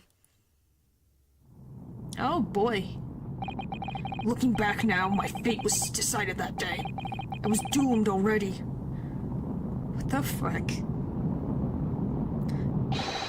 Ah! Yep, there it goes. Huh?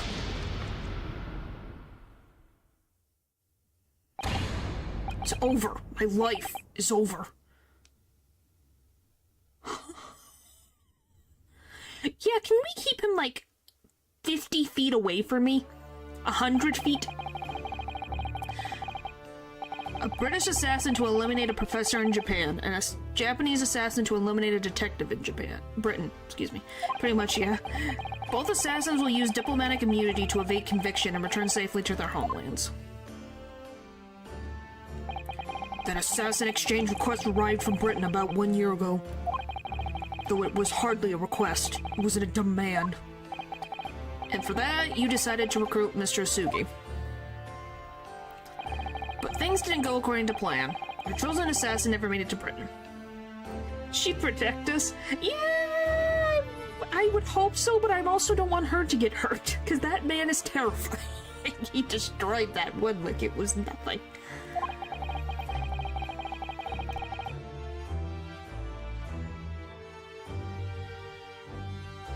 Like, I have faith in Sasato, but can we also agree that that is very dangerous?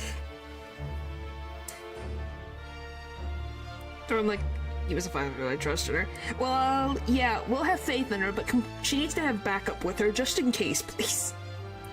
And you found yourself unable to dispatch a replacement, because I was already on my way to Britain at that time, in Kazuma's place. The thing to defend ourselves. Well, Kazuma has both of them. And that left me with only one option for carrying out my obligation. Eliminate the mark myself, personally. Are you sure? You couldn't just, like, just told the British government that a crazy person sent this telegram? Like, you have proof of the telegram. Why didn't you communicate? Of course, there was but a single opportunity for me to do that. International Forensic Science Symposium, I presume. That's right. I decided it would be the safest to carry out the plan before my arrival in Britain. So I enlisted the help of my British counterpart. Meant we're in cahoots. I know. Well, not both of them. It was two people that are in the government that are in cahoots. That's the whole government, to our knowledge. And made arrangements for a pretext that would take the inspector to Dunkirk. To lure the man in, he was given a sham mission by the Reaper. What? The Reaper? Do it yourself, Golly. Alright, I gotta take a quick break. I'll be back, and we're gonna figure out who, but there's only one person who could have done that. Because I want to know.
I'm back.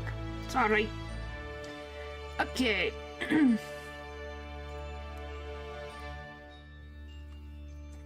yeah, that was an interesting question you asked.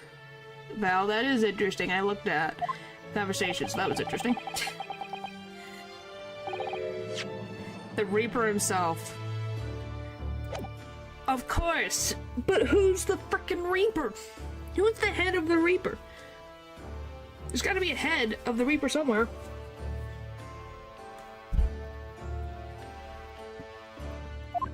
Mastermind of the operation itself, the Reaper. So, that means that the assassin exchange was all planned by the Reaper. I'm not at liberty to say anything about my British counterpart. Anyway, the inspector accepted the Reaper's mission and dutifully infiltrated my cabin on the steamship. But it was all a trap designed to lead him to France. His own death. Wow. Why? I don't quite understand why, though. It's actually the friends you made along the way. It is possible. Oh, how awful. It's past 9 o'clock when I returned to my cabin from the dining hall that evening. I didn't give him time to attack me.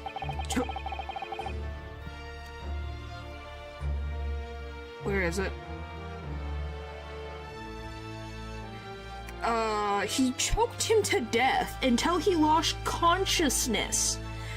And you want me to have Sasato protect me from him? You guys are nuts. What the frick? But there was a guard just outside the door, so I left it at that for until the time being. Even the slightest noise might have aroused suspicion. Have faith. The guy took out a seasoned inspector with his bare hands. So I bided my time waiting. Faith. For the 20 minutes after 10 o'clock. I had intended to finish it by strangulation, but moments before I had the chance. See? Have faith in Sasato. Not by herself, that seems horrifying. He suddenly came around and went for me in a reckless move. I don't blame him, you strangled him. I don't blame him. Received the British issued weapon 16 years earlier. Being a member of the judiciary as a visiting student. And they let you keep it? I never imagined I'd have to use it for something like that. Wow. So the revolver belongs to you, does it? Oh boy. Then the victim was killed inside your cabin on the SS Gross, which begs the question of why you arranged for the body to be discovered in the room on Fresno Street. Young judicial assistant over there has already answered that question. Oh, should he? As a gift. Yes, they did. Well, he was part of the judiciary, like, thing, so he was there. Is this America? No, it's Britain. Or England, specifically. But... he specifically said he got it as a member of... as a visiting student. Who's done quite a bit before. I think we know why it doesn't happen now. This is a reason. Said that we stopped. I wonder why. There was no way you could take the body up on deck to throw it over the side. The heck, what about a book or a sword or a pen? Nah, why would they do that to make it convenient?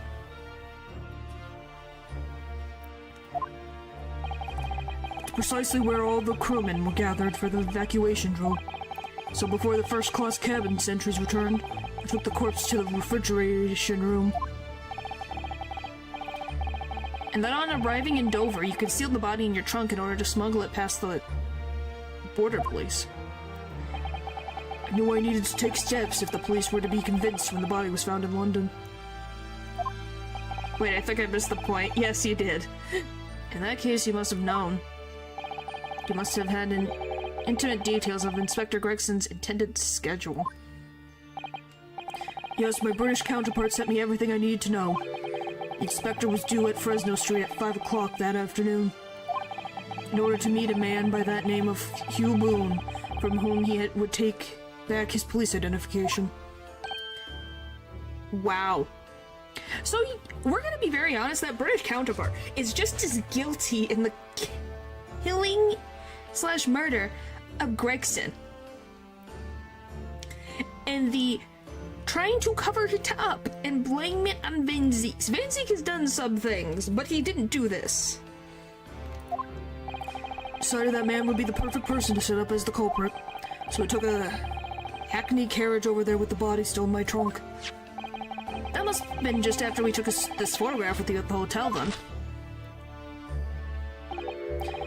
Yes, I wasn't expecting a welcoming committee. I was more than a little nervous. Fresno Street, I spotted a young girl selling little firecrackers. Miss Venus, of course.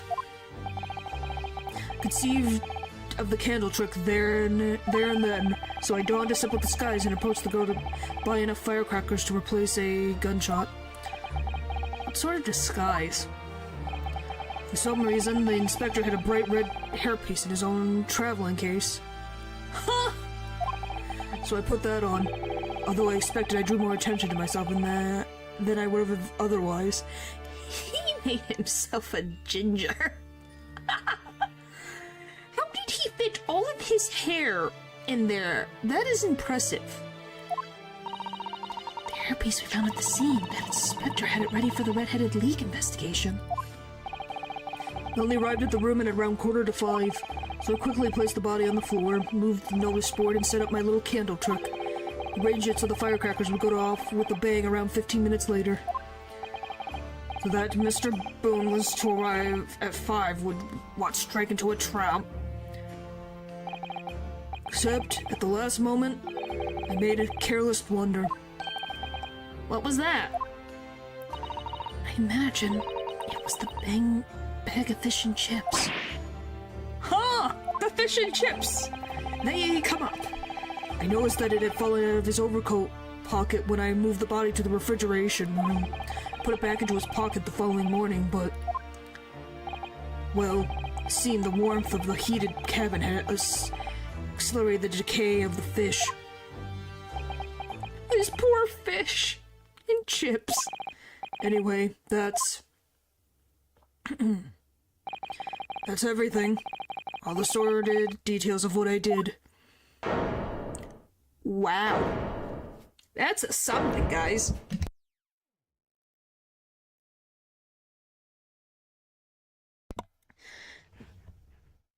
We still need the other half of this, thing. I've heard enough. You've arrived at the truth about the murder of one of the country's most capable and respected police inspectors. No, we haven't. There's another person who committed the crime, too. This is not a, oh, we found the murderer and it's done. The witness will be tried in the coming days. For a crime of such a vile nature, you can expect the most severe penalty. Under the rug, uh-huh. Yep. The very least we kinda know that he regrets it, kinda. Yeah, kinda. An exchange of assassins. What a foolhardy idea. Mr. Jigoku, one last detail. Who was your counterpart in Britain? Who was the mastermind behind the assassin exchange? He doesn't know. That's the thing. He does not know who the frick it is. Like, he doesn't. From my understanding, he doesn't. Nothing you can say now can make matters any worse for you. Just tell us. Enough! I've already told you that I cannot say. Even though as things stand, you may very well never set foot in your homeland again. What are you waiting for? Can't you get this over with now? It's finished. All of it. I'm finished.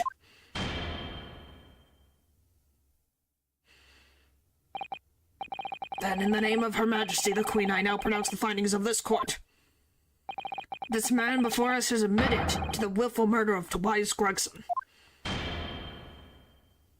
I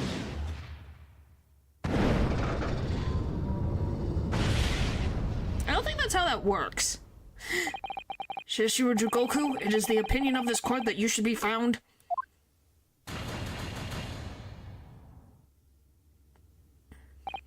And may I remind all those present of the strict confidentiality demanded by this closed court. We're just gonna let that go? We're not gonna talk about the other problem? Excuse me?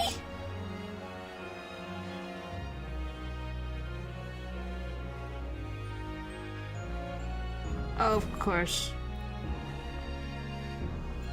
Months ago, Mr. Jigoku signed a written confession, admitting to the murder of Inspector Gregson and the subsequent conveyance of the body.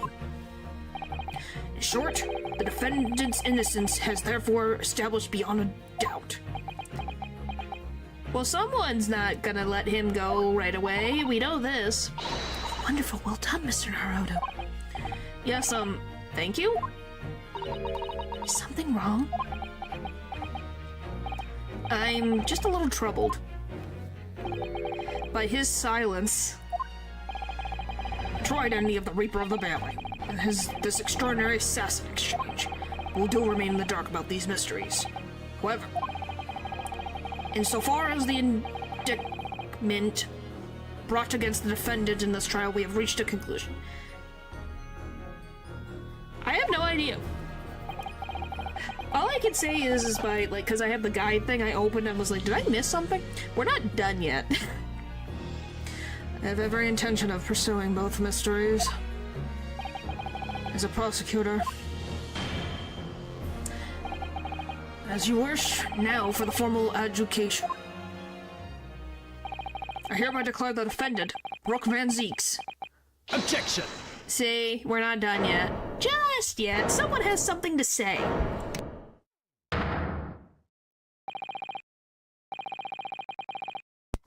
The prosecution calls for the adjudication to be deferred. Because of course it does. We're not done yet. Counsel? The accused innocence hasn't been fully established at all. Oh boy. And therefore it would be wrong to deliver a verdict at this time. That is the prosecution's unwavering position. What? Judge Shigoku has already confessed. Nevertheless, Brooke Van Zeeks has committed crimes for which he must be punished. Well, it would appear you have information that the court needs to hear, Prosecutor Sugi. Now, guys, it's not about Gregson. Do you know who he's gonna bring up about? Do you know what he's going to bring up right now? That he's been... what he was planning to do this entire frickin' time? Sorry, I'm grabbing something. Yep. Certainly the murder of Inspector Gregson was actually carried out by Seishiro Jigoku. But it's clear from the witness's testimony that he was coerced into complying with the plot, into the sick, merciless assassination exchange. That may be true, but... So what I want to know is, who coerced Jigoku? Who was pulling the strings? Yeah, he's gonna try to pin it on him. The victim went to France having been ordered on a mission for the Reaper, only to be murdered. In other words, the mastermind behind the assassin exchange is someone in a position to give such an order. And as we've already established, the Reaper himself. Well, certainly, that would appear to follow. The prosecution hereby formally accuses the man in the dock, Brooke Van Zeeks, of being the Reaper of the Bailey. And furthermore, I'm going to prove his guilt beyond all reasonable doubt. Oh boy! What? Are we ready for round 2? Order, order, order. The Reaper of the Bailey is a long-standing mystery, Counsel. Are you suggesting you have some new information with which to build a case? Scotland Yard has already investigated Lord Van Zieks very thoroughly in that regard, and they found no evidence whatsoever to substantiate that claim that he is the Reaper. Perhaps, but circumstances have now changed. So we get investigation time, or are we gonna do this with no breaks? No breaks! It's no breaks! This is a trial part 3. This is we're not investigating. We're going full on. This is it.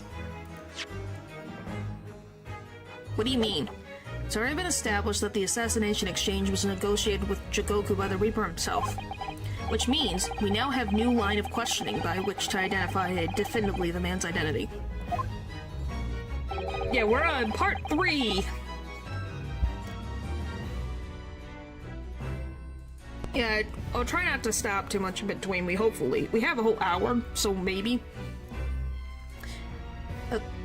That is the prosecution's attention here. I must say I'm surprised by quite how tenacious you appear to want to besmirch my name. Are you really surprised? You're guilty of an unforgivable crime, Lord Van Zieks. And I will bring you to justice for it, whatever it takes. That explains Cosmo's silence before. But stop at nothing to finish what Lord Van Zieks unwittingly started 10 years ago. Yeah, probably. Yeah, if all else fails, I think we'll get through the trial. Hopefully. Very well, whilst it's extremely irregular. I will on this occasion grant the prosecution further opportunity for the witness testimony. The defendant will disclose any and all involvement he has had with the Reaper in the assassination exchange. I thank you, my lord, for guiding the court so wisely. Oh boy. I hereby declare this court to be in session for supplementary hearing. Oh boy! Let's go. But pray turn a blind eye to this discourtesy as I verify this vile and unremitting accusation. Has it soured the contents of my hallowed chalice? Lord Van Zieks. I first had to suffer this pseudonym of the Reaper 10 years ago now, and ever since that time, I've endured the weight of the implied guilt that's gone with it. And there it goes. So I welcome the chance to testify now. Crush those allegations once and for all.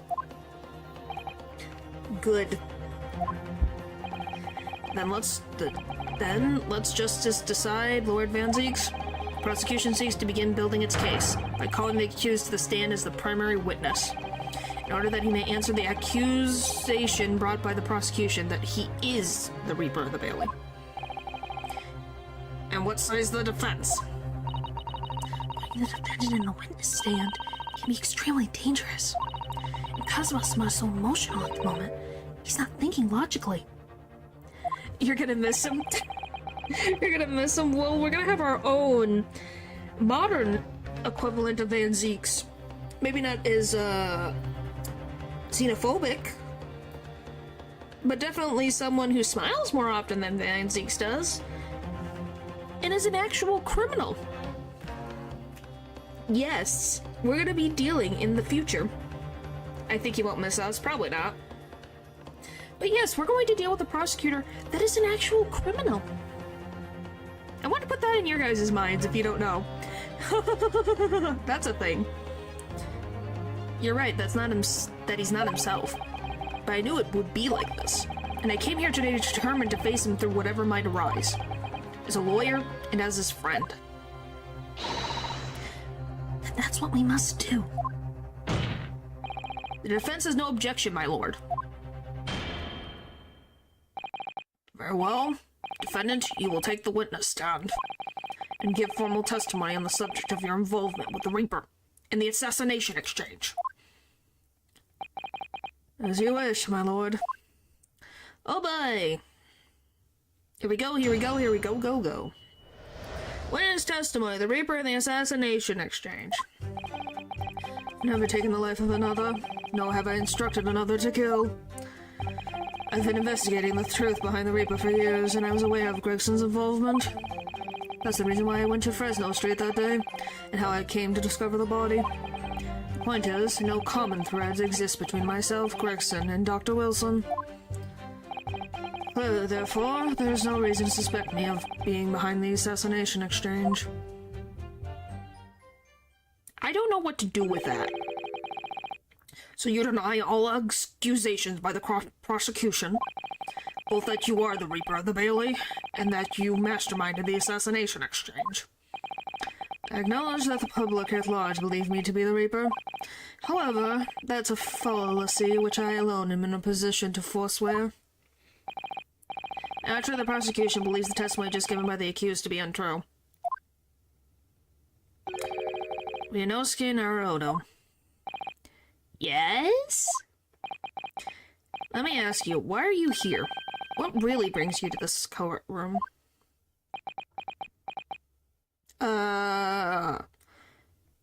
Defending someone that I respect, I guess? And then my friend who has lost his frickin' marbles? A desire to uncover the truth. That is also true. Even if the truth proves your client to be guilty. From all my experiences in this courtroom, I've come to realize something. Objection relevance? The truth can't be hidden. Sooner or later, it'll come out. So it's always my intention to work with my client in pursuit of the truth. I want you to remember what you just said. Enough dilatory chatter. Counsel for the defense, proceed to cross-examine the witness. Yes, my lord. I know exactly what you're thinking, Cosmo. I know you're just waiting to point it out. The contradiction you're convinced lies somewhere within this man's testimony. What do you mean? What do you mean? Alright, let me save real quick.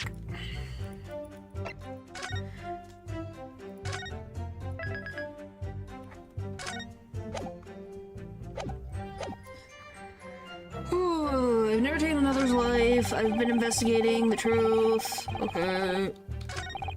That's the reason. I'm going to guess it has to do with the point is no common thread exists between myself, Gregson, and Dr. Wilson. Technically, that is false. There's a certain person's autopsy report that exists.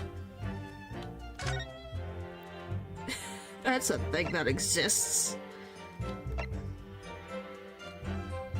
Tried to expect Gregson for petitioning for the autopsy. Yep.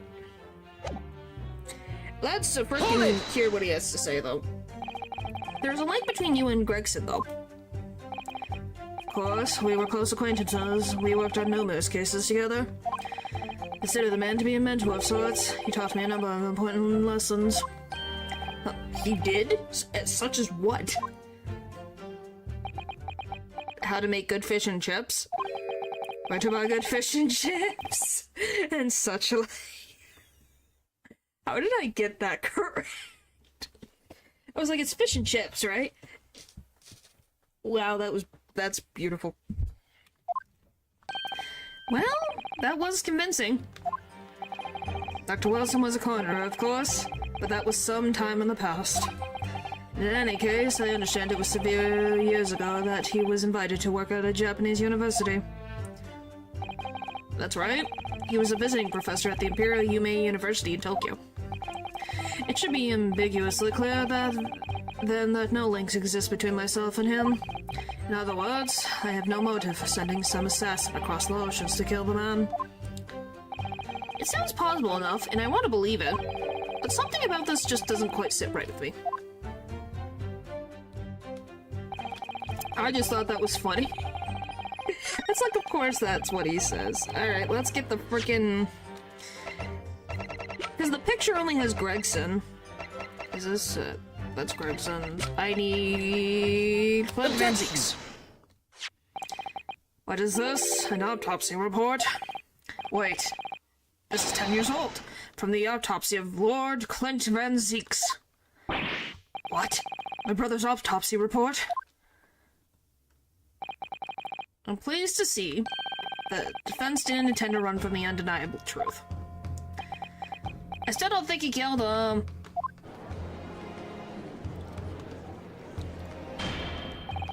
Order in the court. What reason do you have for presenting a 10-year-old autopsy report to your counsel? This, the autopsy report of the professor's final victim, is an undeniable link between Inspector Gregson, Dr. Wilson, and the defendant. Not that accursed name again, the professor. I personally researched all the court records relating to that case. I know that at the time, autopsy was considered sacrilege to the victim's souls. And for a member of the aristocracy like Lord Clint Van Zeeks, it was unthinkable. But someone implored the powers that be to allow the autopsy to go ahead. Inspector Gregson. He declared that he was certain it would obtain a conclusive proof from the procedure. Well, he did, yes, he did an autopsy report. But he put it back together, right? I would hope so. Well, as together as he could, as, you know, they could. It was Dr. Wilson who conducted the autopsy. His signature is clearly visible on the document. Well, technically he didn't, Mikatola did, but the point still stands. You know what I mean. Well, not the point. I know that's not the point. I'm being slightly funny, and slightly, I'm sorry, you fancies. The point, no, Mikatola wrote up the report, right? Is that what it was? Because he was, because from my understanding, Genshin Asugi was his, like, mentor? No, friend. Golly. Excuse me. Mikatoba had John Wilson as his mentor, is what I meant. Or they became friends, whatever, something around those lines. As promised by Gregson, the autopsy did indeed produce evidence.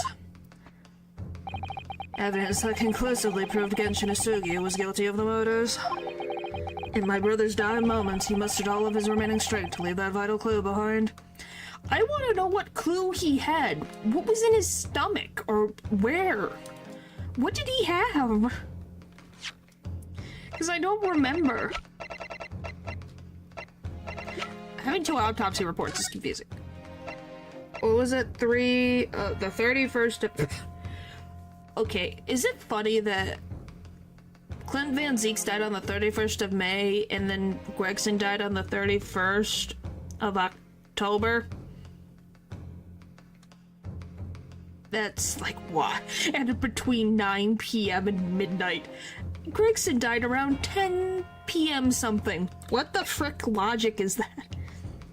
Death from a single stab wound to the heart, other superficial wounds, recent scarlet stains visible on the little and ring finger right hand, but no document corresponding was found. But evidence recovered from the victim's stomach during autopsy. Yeah, it doesn't say. Well, it could be a coincidence. Probably a coincidence. I just was like, that's a weird thing. So what was in Clint's stomach? Because he was stabbed in the heart. So how the frick? What was in his stomach? Did he eat something in his stomach? It would be strange.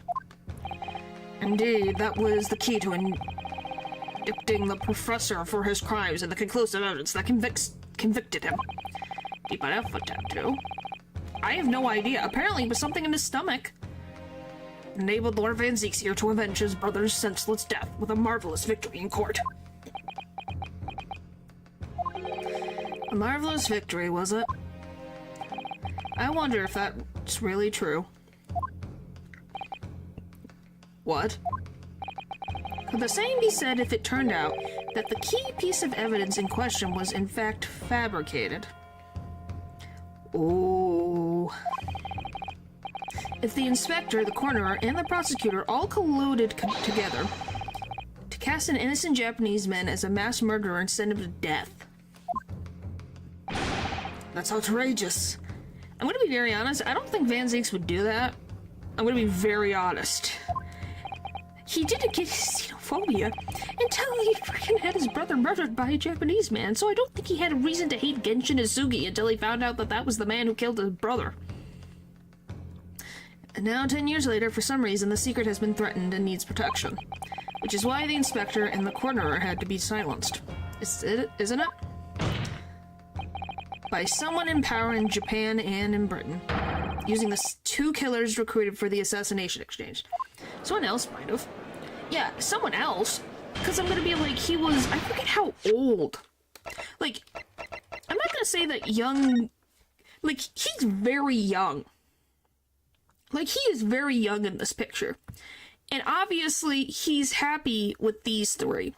I don't think he would want to use his brother as a tool. You know? That seems so... For how much Van Zieks looks up to his brother, I don't see him using his brother as a tool to put an innocent man away. Because his brother wanted the truth and justice above all else. He wanted the truth. So why would his brother, who looked up to him, want anything to do with making his brother into nothing more than a thing? And he wears his brother's badge. Like, he wears this little design right on him to this day. Especially when it comes to putting evidence in his brother's stomach. Yeah, I'm like, that's a lot to ask, you know? Like, that's... He has to have hated his brother, like, absolutely despised him for that to even happen. I can't see Van Zieks thinking that way about his brother at all. And Van Zieks is a lot of things. And he can be very rude. But if his brother can make him smile, then I don't think he could do anything of the sort. Order at once. 10 years ago, my father was convicted in this very courtroom as a mass murderer. He's a perfectly concealed psychopath. That is also true. That could also be a possibility. But yeah, from normal circumstances, we can all agree that that is a big claim that you have to have inconceivable proof, like conclusive proof about. That's not something you can just say about someone who has shown absolute undying faith in his own brother. To be sentenced to death. But it was all a sham, and I swore to myself that I'd prove it. Which is why I had to come to Britain. Whatever the cost. He got another chalice. You'll have to forgive me if I feel compelled to toast to this vengeful Nipponese tenacity of purpose here. However... And there's another one. He who fails to quote his emotions in the courtroom has failed as a lawyer. Come on, Kazuma, you know this won't wash. You're claiming your father was misrepresented in a trial that took place a whole decade ago. You must see that without evidence. That's nothing more than a wild accusation. As it happens, I have evidence. Then show it. What? As the court has heard, I crossed the channel to France with Gregson on the 31st. I went with him on the pretext of being the assassin recruited to kill Seshiro Jigoku. But my true intentions were to make the inspector tell me the truth. So we're supposed to believe the words of a guy who is dead and can't speak that, yes, I said these words. That's a big leap, especially in older times. When there's no recording device. What truth? The truth about the evidence, and he acknowledged what I'd already deduced. There's a closed guarded secret about what went on in the autopsy 10 years ago. What? A secret? I know nothing of any secret. That would explain the chipped sword. Yeah! While we waited for my supposed mark in Jigoku's cabin, I drew my clan's illustrious sword, Kuruma, before the inspector's eyes. He very quickly understood what my true motive was. Gregson! Right, I see. You're that Asugi young lad, aren't you? Aren't you? And what? You're gonna cut me down with that thing? Is that it? It'll be very much dependent on the answer you give to my questions. Want to know what really happened 10 years ago? The truth. That's all.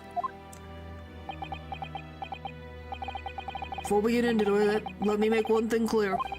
I still believe your father was the professor. There's no doubt in my mind. But unfortunately, back then, we didn't have the evidence we needed to make the crime stick. So, you admit it then? The evidence used in my father's trial was fabricated? It was for the good of the country. Anyway, it was just following orders. Orders? What exactly did you do? Speak.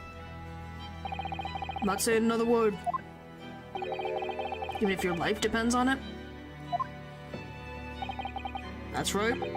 Even then. Did you try? So you did try to kill Gregson? What the frick?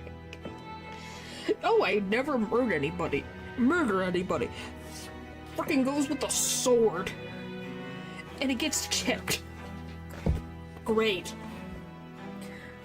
So that's when the tip of the sword broke. Kazuma-sama. The results of Clem Van Ziek's autopsy were fabricated. Then the investigating officer Gregson and the lead coroner Wilson must have known about it. Say anything about trying. I don't know about. Yeah. And they could only have been ordered to pervert the course of justice, and that way by one man.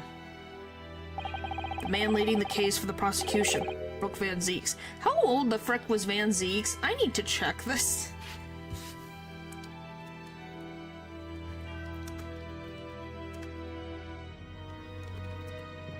Like, I need to check this. How old was Van Zieks? 20-something? So he's between deduced birthday range, 19th century. Well, Brooke was still a student and training at the office. His brother introduced him. Blah, blah, blah, blah, blah, blah. Doesn't give me a birthday. He's a 28. So what was it? It was 15 years ago? Right? Is that what the professor case was? Am I freaking losing my mind?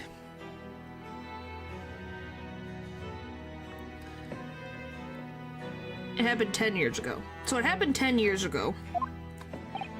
Okay, hang on. I thought it was 15 years ago. I don't know, Sasato was young.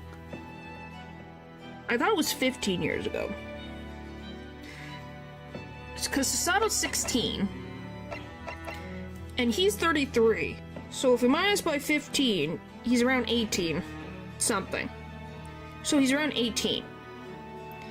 It's around 10 years ago. Then he's 23. But he was still a student at the time. So 15 years ago is when the Japanese trio came to Japan. Ew. Blah blah blah.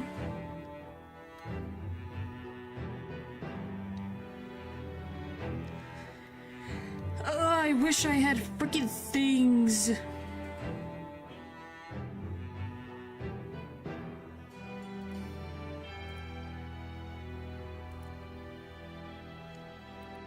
I just learned something I didn't need to. Okay. Let's continue. In other words, the defendant did have cause to organize this exchange of assassins. We don't have things. Yeah. I saw something that I think is I'm shocked by? And I guess we'll find out. exactly as we established earlier. It has to have been the Reaper himself who had liaised with Jigoku in Japan to arrange the exchange. Oh, there's quite a bit. Holy frick, this trial never frickin' ends!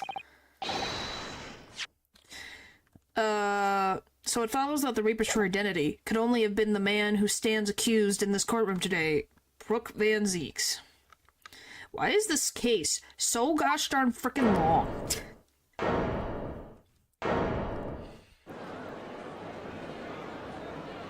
Objection!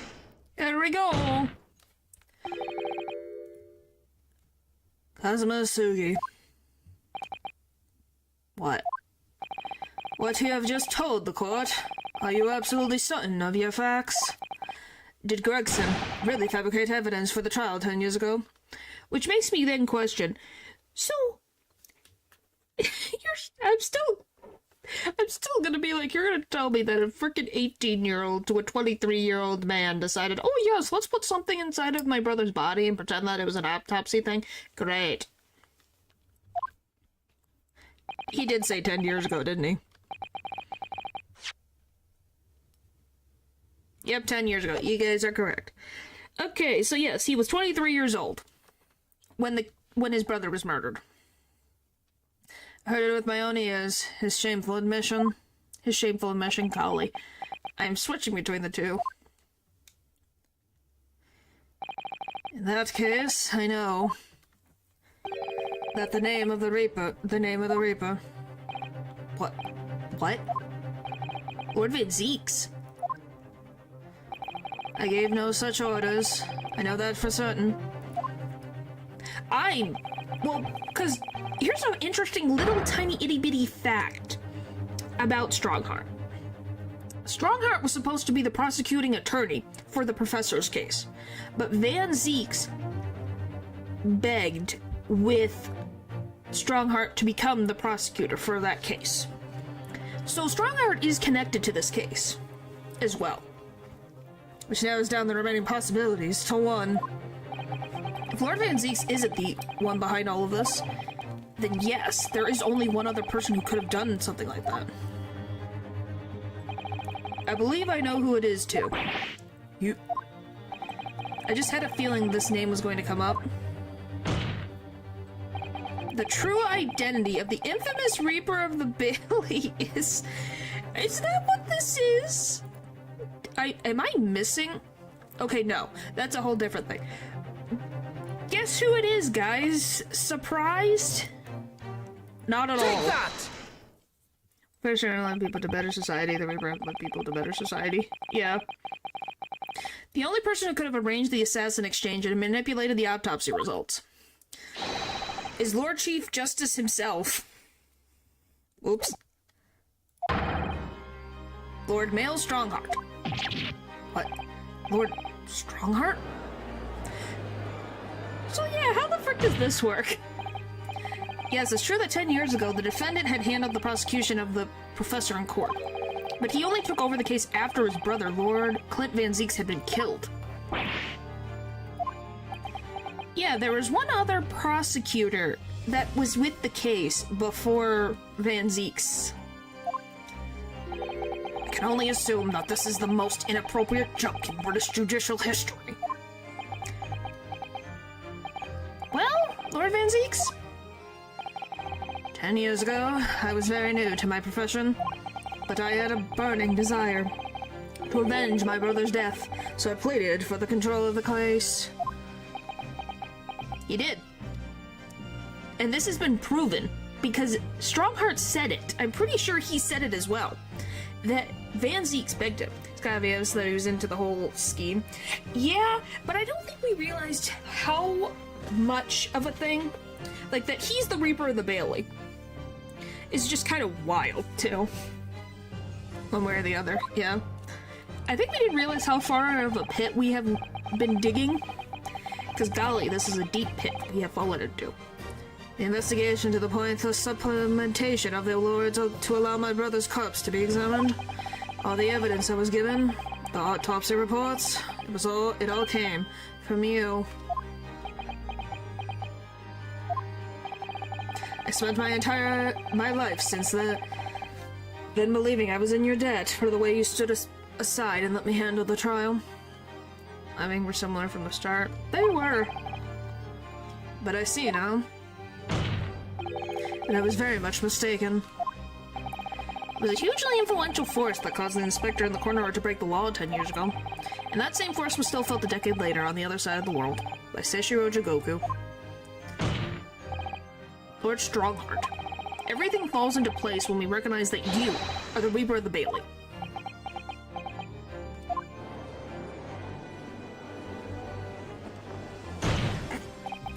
Second foot of the day, why? The court awaits your response, my lord. This may very well go down in British judicial history, but I assure you, it is no joke. Consider this a formal accusal by the defense. Doesn't warrant a response. Formal accusal? Don't be absurd.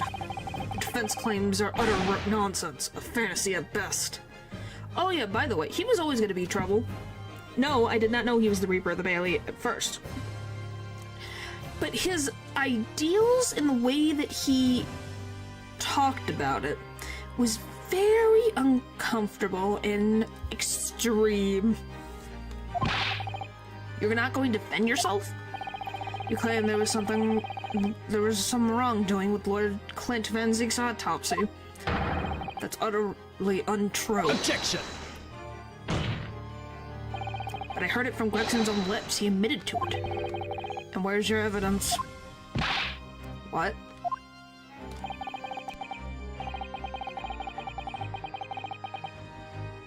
Oh, do you want to go summoning to the sand? I can find the Fae family for you. They could probably find someone.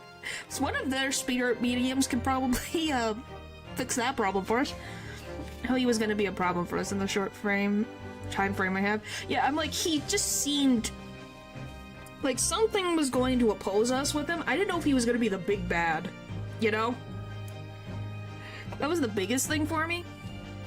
But yes, Gregson's dead now, unless you were thinking of summoning a ghost to the sand. Technically, there has been ghosts put to the stand before. In the future. You mean to say? I forget how the system works in your little backwater country, but in the courts of British Empire, without evidence, there is no case. I have no intention of entertaining some wild fantasy that could possibly be substantiated by anyone or anything. Antagonistic being... Yes, he kind of does. But his design is not what I saw first. It was how he presented himself. You know? Order in the court. Following the Inspector Gregson's murder and in light of Dr. Wilson's death as well, there's really no one left who could testify about the event of 10 years ago, is there? No, there is. Technically. Are we gonna bring Hugh Boone in? Or Mika Toba? Yeah. Yeah. So that was the real purpose of the assassination exchange?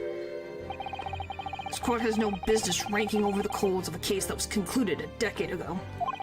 The accusal brought by the prosecution and the defense is categorically denied. Dr. Scythe? Dr. Scythe is also an option too, but she wasn't related to everything until afterwards. She wasn't involved with the case until he was in prison. I take it there's no objections? Kazuma, he's more or less waited his whole life for this moment. Is there really nothing else we can do now? Is there no other avenue we can go down in pursuit of the truth about what happened all those years ago? If only there was someone who could testify about Clint Van Zeke's autopsy. There is someone. Because remember when I said there was somebody who was technically under Wilson's, he had someone as he mentored someone? He's gone to extraordinary lengths to cover his tracks. Even so as far as dispatching an assassin all the way to Japan to ensure Dr. Wilson's silence.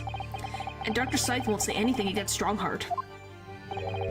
But there is still one ray of hope. Objection! Yeah, sadly Dr. Scythe is too scared of Strongheart. I think that's been made very clear. Actually, there is one person. One person who could testify about the autopsy. Don't be ridiculous, there's no one left. Who? Ryunose, who? Tell me. Kazuma, Please, this trial can't end. Not yet. I'm not doing this for you. I'm doing it for the truth. The person in the defense would like to call to the stand to testify about the autopsy of Clint Van Zeeks is... Mikatoba! Heaven help us, another Japanese. What the frick do you mean, you mother trucker? You're worse than Van Zeeks. Wreck.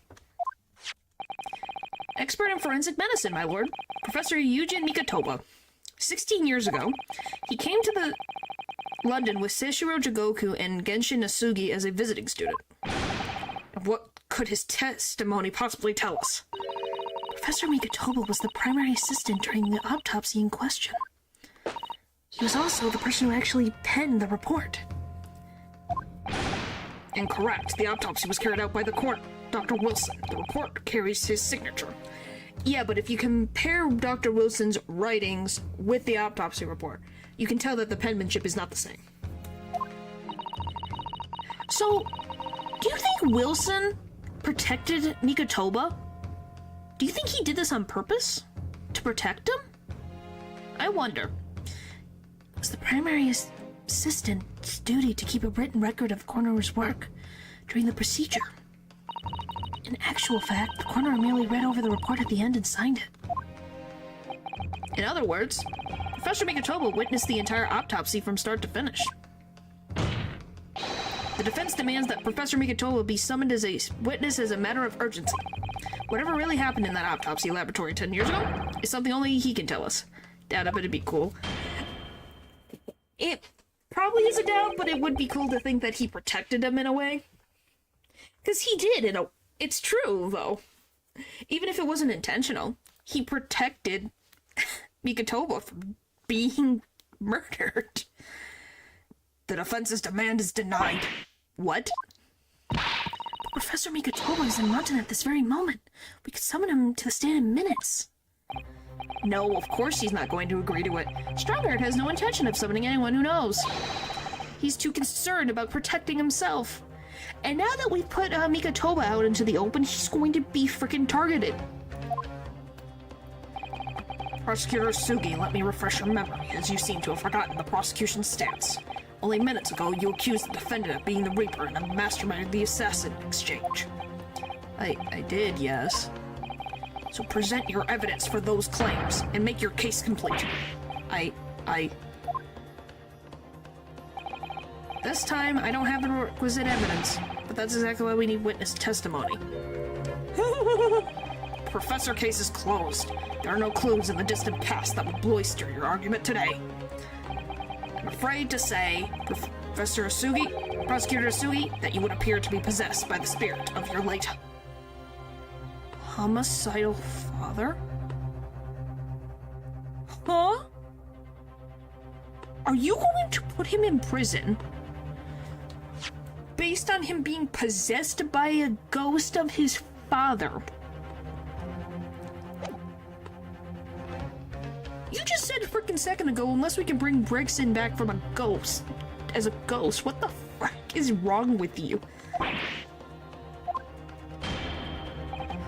Now, as I stated earlier, this court has already reached a conclusion with back to the matter at hand. Hey, it happened multiple times. Inspector Gregson was murdered by Japanese Supreme Court Judge Seishiro Jigoku. And for any hidden circumstances that may exist, they will be investigated in due course by the proper authorities. Yeah, but you at the helm, it's never gonna be finished. Objection! But we all know what will happen.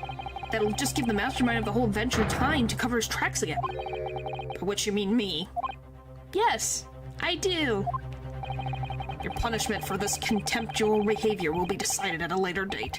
As for you, Professor Sugi, you will be reprimanded for following these proceedings. Willingly, I trust, since you gave your word. Ooh, boy, we're in hot water now. This futile game of revenge is over. Young Master Suki.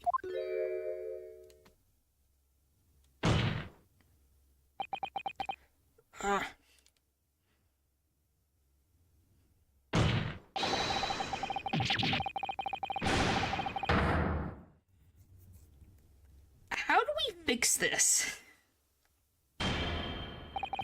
That will be all. I hereby declare this trial to be over. Court is... Okay, who? Is he here? Well, 'cause he's so close to showing that his dad wasn't a murderer. Herlock, to the rescue! Herlock is here! To the rescue! Ailey, what timing? You came just as Herlock did. Are you Herlock in disguise in the future? Leo, is that what you are? The hero. Yes, the hero is here to save us. Mr. Slomes. This is no place for an amateur detection, Mr. Slomes. I remind you that these proceedings are closed to the general public. You will leave the courtroom at once. Objection! Mr. Slomes was instrumental in the apprehension of Seshiro Jigoku before he fled from Europe. The court should hear what he has to say. Yeah, buddy, you can't deny that, mother trucker. But male Strongheart, it is imperative that you refrain from bringing this trial to an end at this stage. Shop when they are needed, I guess. Is it really, and why would that be? You need only recall your own words from the opening of the trial to answer that question, if I may. You will stop at nothing to uncover the whole truth behind these disturbing findings. Surely it can't be that the shock of being accused of being the Reaper yourself has erased that from your memory, can it? He's hitting his pride. The whole truth, sir, has already been uncovered. You sure about that? It would seem that we have a great many important members of the judiciary present here today. I put it to you, my dear fellows, should the trial end at this juncture? Oh, public pressure. After all, why have you been invited to attend?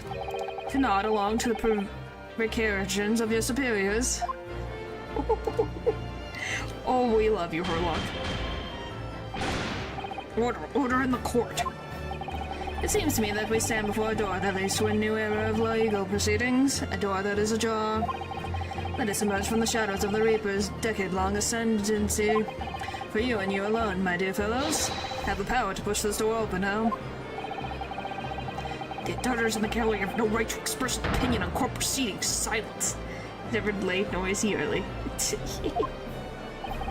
He's right. The judge has absolute authority here. Yes, if he calls the trial to an end, it must end. But what will that really do? I sense dark things occurring behind the scenes. Dark things indeed. Is there a single person here who can honestly say he doesn't feel the same? What? Trial must go on. Summon the witness. That's right. We need to clear this up before your young Japanese fellow is reprimanded in custody. My lord, you assured those present that you would uncover the whole truth here. Vindicate yourself on the outlandish occasion. The truth, the whole truth, and nothing but the truth. That's the very foundation of British law. We love lawmakers who are actually right and just. A toast to my dependable colleagues in the gallery. On with the trial! On with the trial! Testify! Testify! Testify! Well, my lord, you hear the voices of British justice, I take it. I think you'll find it to be rather awkward to silence.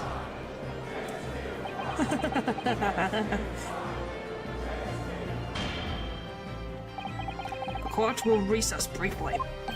Yay! We won. Thank you, Herlock. I have no intention of shrinking from these allegations. Bailiff, arrange for the subpoena of the witness at once. As soon as the gentleman arrives at the courthouse, shall reconvene. A recess won't be necessary, my lord. Pardon? Mikatoba is a close friend of mine. He accompanied me today in his... Protect Sasato's dad. Yes, we have to protect him. Mikatoba is a close friend of mine. He accompanied me today in his wedding in the antechamber as we speak. I do believe he's been enjoying a little trip down memory lane, in fact. What? Professor Mikatoba is here in the courthouse? Well, yes, because he and, Herlock are old friends. Mr. Shlomes, you didn't know this would happen, did you? My dear fellow, no one is in a better position to answer that question than you, surely. It wasn't just asking for the fun of it, you know. It's Herlock, what did you expect? Well, I must thank you for your assistance in this matter, Mr. Shlomes. However, you are of no further use here. Kindly leave the courtroom at once. But of course, in truth, I find myself rather busy now as a result of these developments. Miss Naruto. Yes? I trust you have Iris's little lucky charm with you. Absolutely. It's still in my pocket. She sends her regards, and as a reminder, if you find yourself at a dead end, the ears are at your disposal. Just one tug, if you please. Oh, of course. In that case, the trial will continue without delay. Pray left, show the witness to the stand. Oh boy, things are heating up. So it's Lord Strongheart. He is the Reaper of the Bailey. Where exactly is this trial going to take me, I wonder? Just how deep am I to be plunged into the blackness of the abyss? Well, I'm ready. Ready to head into the heart of this maelstrom and confront what horrors it tries to drown me under.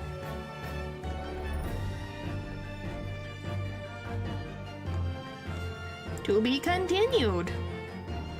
Now, I'm assuming you guys would like me to continue and not stop here.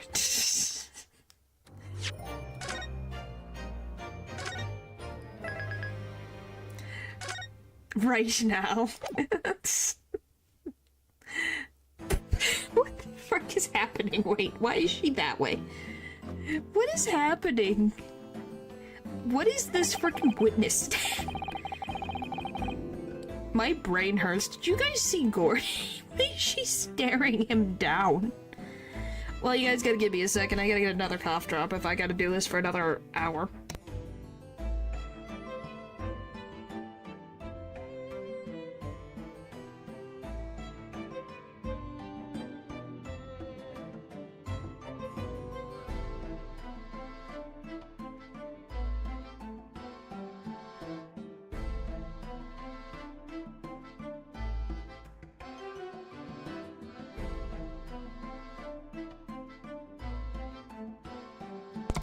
Check out the girl in the corner, but don't make it obvious. What is happening? Huh? What is happening? Okay, so witness, please state your name and occupation for the court. Yujin Mikatoba, lecturer in forensic medicine at Imperial Yume University in Tokyo, Japan.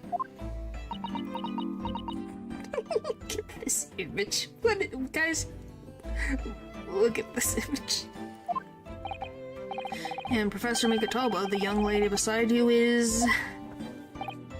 Oh, this is Dr. Maria Gori.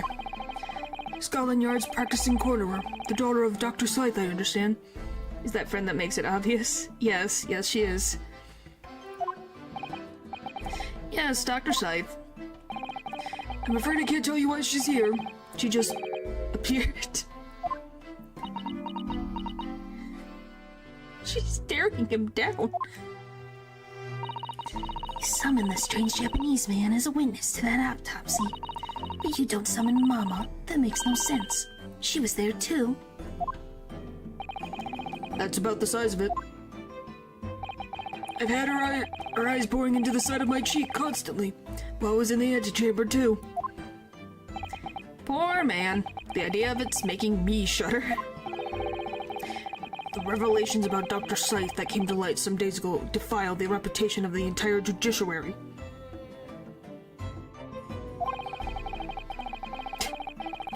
She was therefore deemed unfit to appear as a witness in today's proceedings.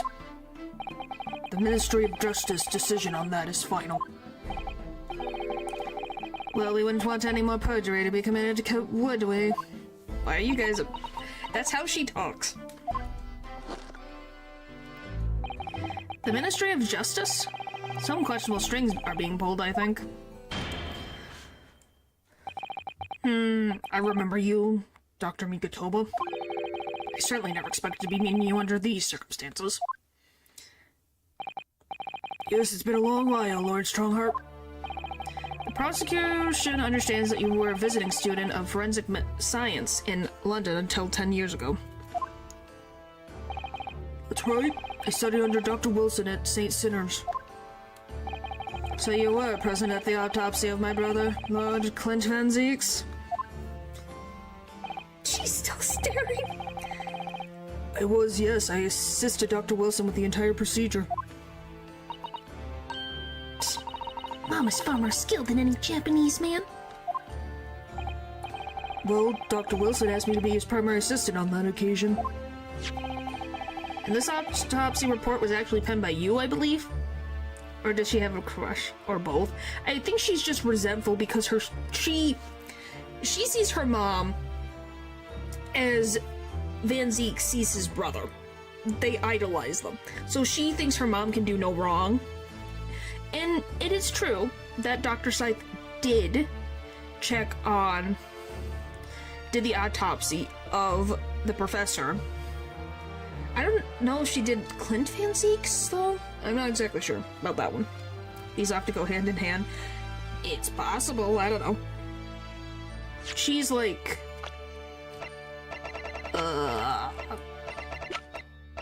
19, so it's possible. Yes, I noted all the doctor's findings, and when we were done, he read through the document and signed it. Our mama, as a secondary assistant, she wouldn't have such a good view of all the innards. Maria Gori, you need to, like, calm down. So, Professor, do you remember Inspector Gregson? Yes, of course. If it wasn't for his insistence, Lord Van Zeek's autopsy wouldn't have ever happened. But he was absolutely convinced that it would reveal decisive evidence against Genshin, you see. So Lord Strongheart had entreated the nobility to allow it to take place. Do correct me if I'm wrong, my lord. It was a result of that autopsy that a mass murder was apprehended and justice was done. But Gregson admitted it before he was killed. He admitted that the results of the autopsy were fabricated. You were there at the time. You must testify. You have an obligation to tell the truth about what really went on. Absolutely.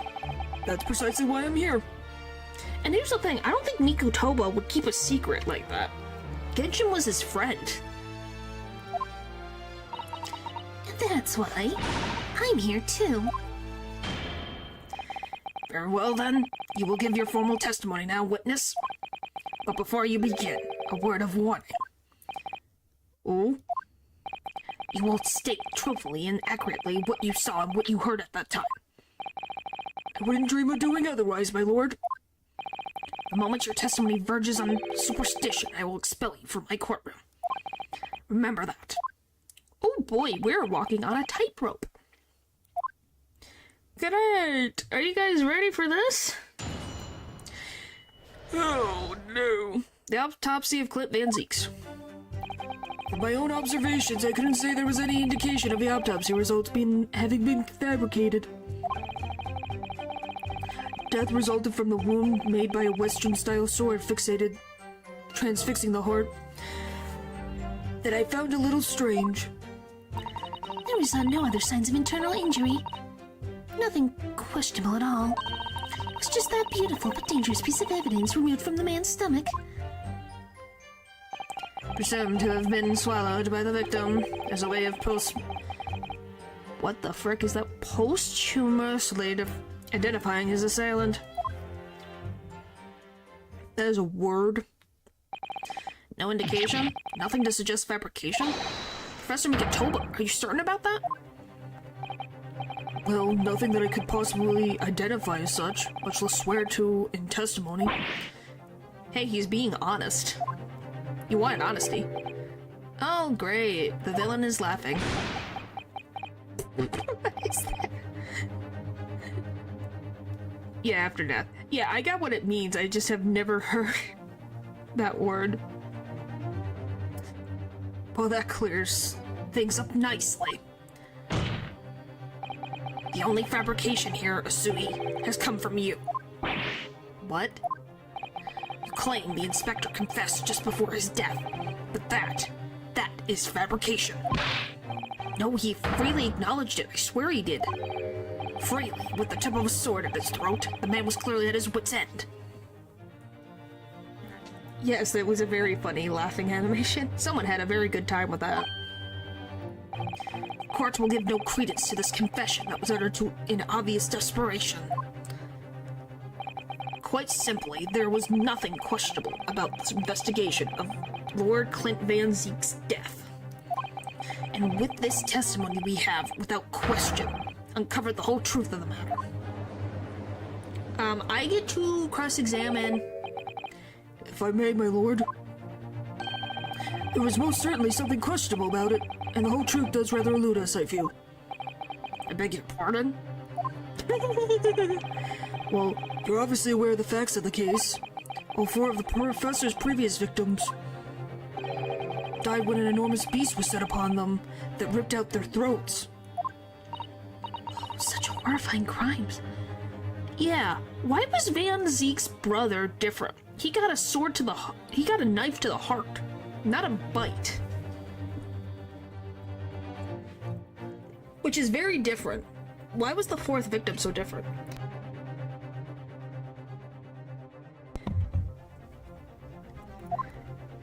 Because why change tactics if it's worked before? Especially 3 times.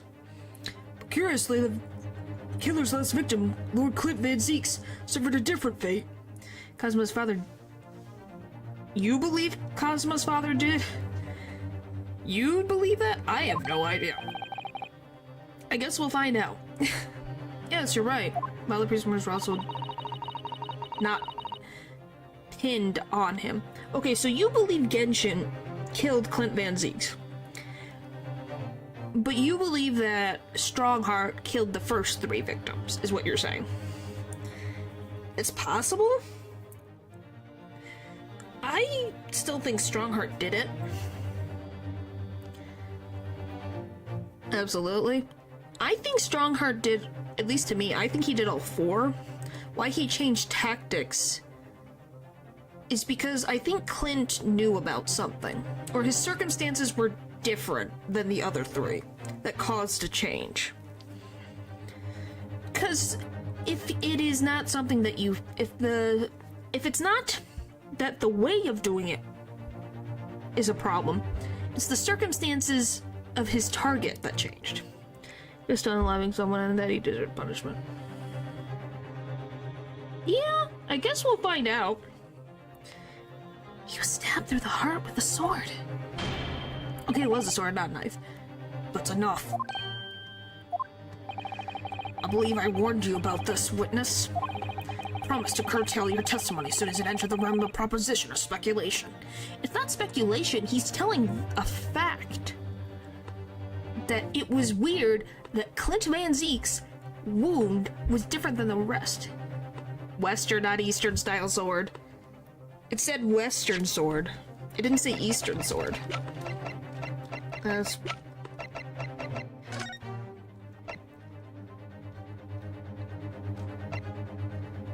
Where is it? I swear it said Western style sword. Did I still stab with other superficial wounds?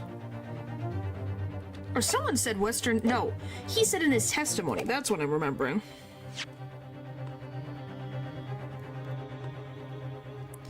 Let's see, what's N? Hang on. Yeah. Mikatoba says, death resulted from a wound made by a Western-style sword. So, if Genshin Asugi was the one who killed Clint Van Zeeks, why would he use a Western-style sword if he has a family sword that he takes everywhere that was brought, like Kuruma is an Eastern-style sword? It's okay. I just remember it, because this is an Eastern-style sword. It's through generations, and his father had this sword before it was brought back after his death. So, the blade is different. Why would he use a Western-style sword if he already has a Eastern sword good to go? From his family, no less. Why wouldn't he use that sword? It seems very strange, since we see Kazuma use it, you know, he uses it all the time like a third arm, and takes it everywhere. His father must have been the same. So, it would be very weird. Very well, my lord. In that case, the defense will pursue a conclusion to this during the cross-examination. What? I have the right to cross-examine every witness after testimony. And I fully intend to exercise that right. And you can't deny me. Because that's British law, mother trucker. I'm afraid that even the presiding judge has no authority to contravene the letter of the law. And I'm sure every member of the judiciary present in the gallery would agree. She's still staring. Very well, you may begin, counsel. However, the moment your argument strays from the established facts, I will not hesitate to bring the cross-examination to an end. Proceed with caution. Alright, I'm gonna save because I don't know if I'm gonna have to, if I question, like if I press on something that he won't get angry and just boom, done. Okay, let me save. I don't trust that, because it's the last little bit of this trial that we're gonna be having a bunch of, like, crap thrown at me. From my observation, there was an intention death resulted from a wound made by a Western-style sword. Hold it! That I found a little strange. In all the previous 4 killings attributed to the professor, the victims were killed by an enormous dog, I believe. Their throats were, well, mauled. Correct, and yet Lord Van Zeeks was stabbed. Do you mean to say you think Lord Clint Van Zeeks may have not, in fact, have been one of the professor's victims? There's no basis of which to doubt the findings of the investigation carried out at the time. But Genshin Asugi confessed to all of his crimes upon his arrest. He admitted to having taken the lives of 5 members of the aristocracy. He said that he killed somebody. Who that was, I don't know. Yet the beast was used to carry out the killings was never identified. No evidence was found to suggest that Genshin had ever kept a dog. Which is true. Which, keeping a dog in a foreign country and you might go home at any time seems like a pain. A true hound of heck.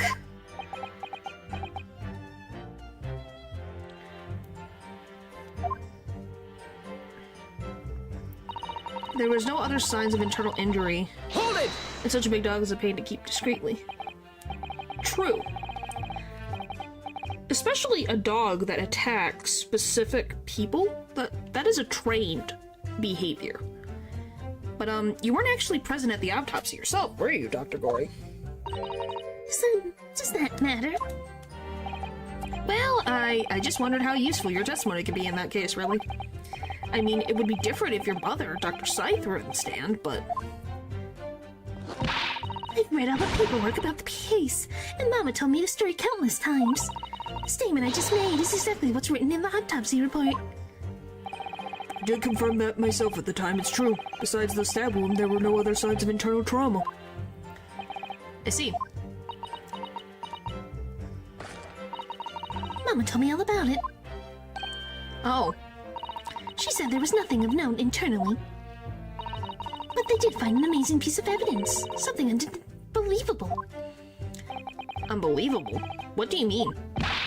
Dr. Gory, what was it? Yeah, what did she tell you? Yeah, what was this piece of evidence? Why is she looking to the ceiling? Her mom's not dead. What exactly was it, though? What does beautiful but dangerous mean? Well, it was sparkly and round with a hole, as if it might slip over a finger, perhaps. A bullet?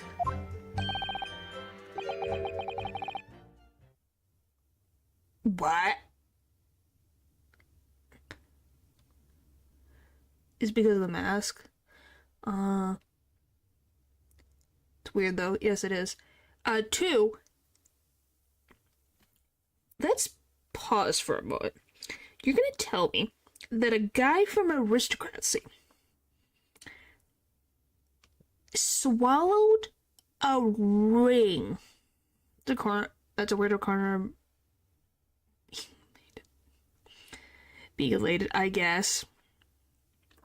Can we all agree that that's weird? You're gonna tell me a guy of aristocracy would swallow a ring, but not keep it in his hand.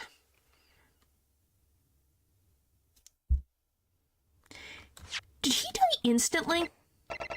I need to look at this freaking autopsy report again. Other superficial ones addicted of a duel.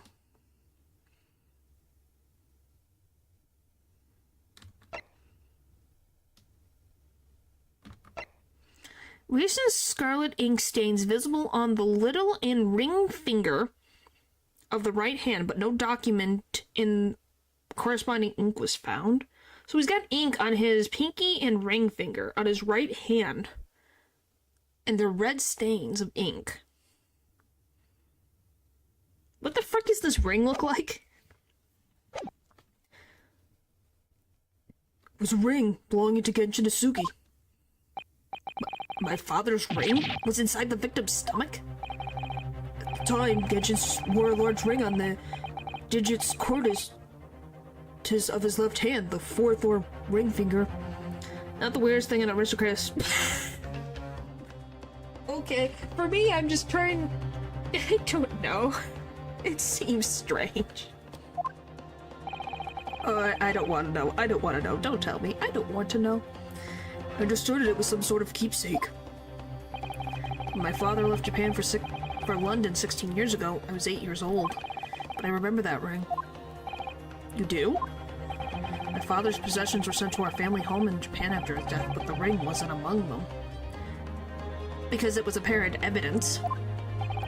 Obviously not. It was a key piece of evidence. It remains under lock and key and store at Scotland Yard to this day. For the autopsy, Genshin was summoned by the police to check for the presence of his ring. It wasn't on his hand, of course. Moreover, there were deep abrasions on his ring finger where it had been pulled off.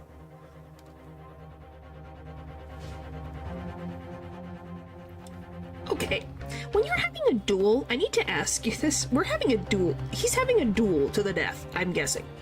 When do you have time to pull a ring? Like, really pull a ring off of someone's finger? That seems a lot. They arrested a man there and then, right before my eyes. How could they? I brought the ring along with me today. Okay, she is freaking insane. Great. What? But only after you get hit, I think. That's why I'm like... Because I'm assuming the ring's on there pretty freaking good if he's got abrasions. So, you know... That is a big freaking gaudy ring. I mean, you can get quite close to the other person if you run them through. I guess, but if Clint is hit in the heart, so the guy's hand are up top near his heart, how the frick is Clint going to rip off the ring, now when I pulled my headphones, without being noticed?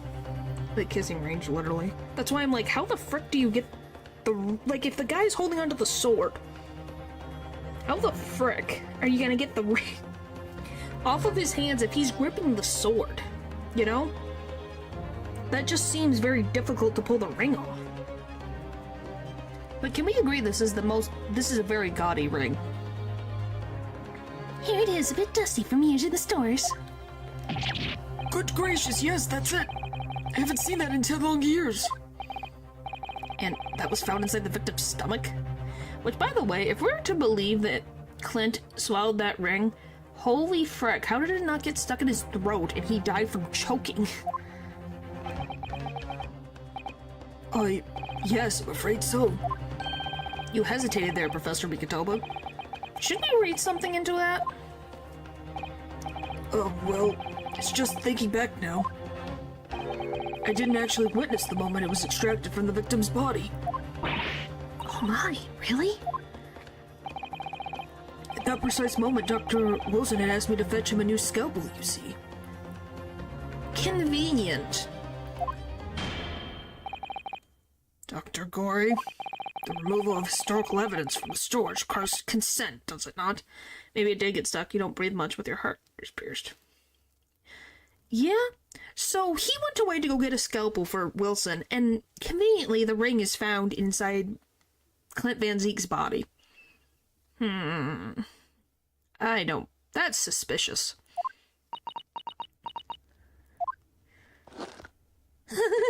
She says nothing. However it came to be here, the court cannot deny that this is crucial evidence for today's proceedings. Very well, you may submit it. A ring belonging to Genshin Asugi found in Lord Clint Van Zeek's stomach during the autopsy.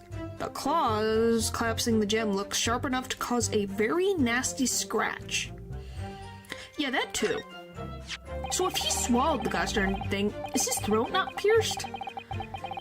It's not the sort of ring normally seen in Japan. They almost look like claws protecting that jewel. Let's examine it very carefully, Mr. Naruto. Very carefully indeed. Yeah, you're a genius. I'm just saying, it is a very big freaking ring, and it says very, like, it's huge, and it's got these claws on it. How has his throat not been, like, pierced, and he died from this? Alright. Those fat claws are doing a good job protecting the equally fat gemstone in the middle of this ring. Yes, if you were clumsy, you could give yourself a rather nasty cut on them, I think. Ow. Now my fingers are bleeding. The claws are really sharp. Oh my, that was very quick clumsiness, Mr. Naruto. Even for you.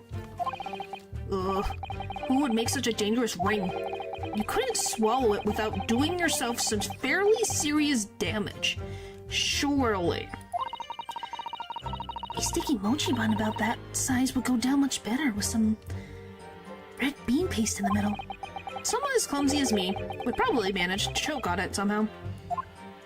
From it, but it caused visible scars. Yeah, and that's the thing. It is so ridiculous. And it says, other superficial external wounds. Welcome back, Natural. You came back to the random gaudy ring we got from Genshin. Asugi. Yeah.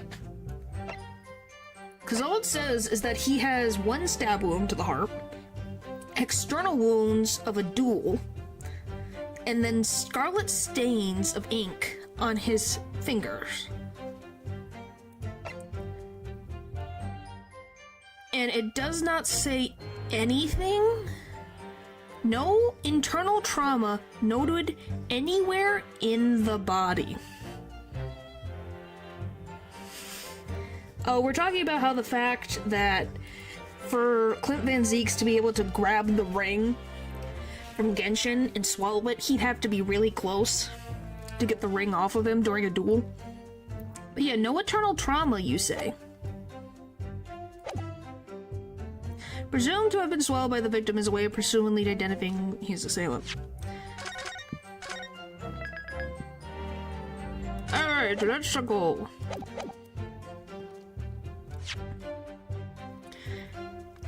Oh my gosh. Objection! No? Okay, fine.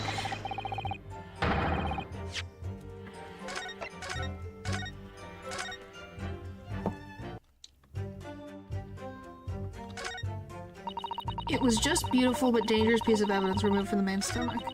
There were no other signs of internal injury, no questionable at all. Do I just present the ring? Objection! Yep. Imagine getting confessed with that ring. I'd be like, what the frick did you go to get this, Dracula? The court has heard the ring was extracted from the victim's stomach, but you didn't actually see it being removed, did you, Professor Migatoba? That's right, as I said in my testimony before. At that moment, I was fetching a replacement scalpel that Dr. Wilson had requested. In other words, you can't neither confirm nor deny whether this ring, in fact, really came from the victim's stomach or not. You'd fall in love from that thing? Wow. What are you suggesting, counsel? That the ring was never in the victim's stomach to begin with. It was entirely feasible that Dr. Wilson fabricated that detail about the autopsy. Dragons like shiny things. What are you saying, that Dr. Wilson? That Dr. Wilson was in possession of the ring in advance after it was somehow stolen from Mr. Asugi. And he produced it during the procedure, pretending to have found it there and then in the victim's stomach. Objection!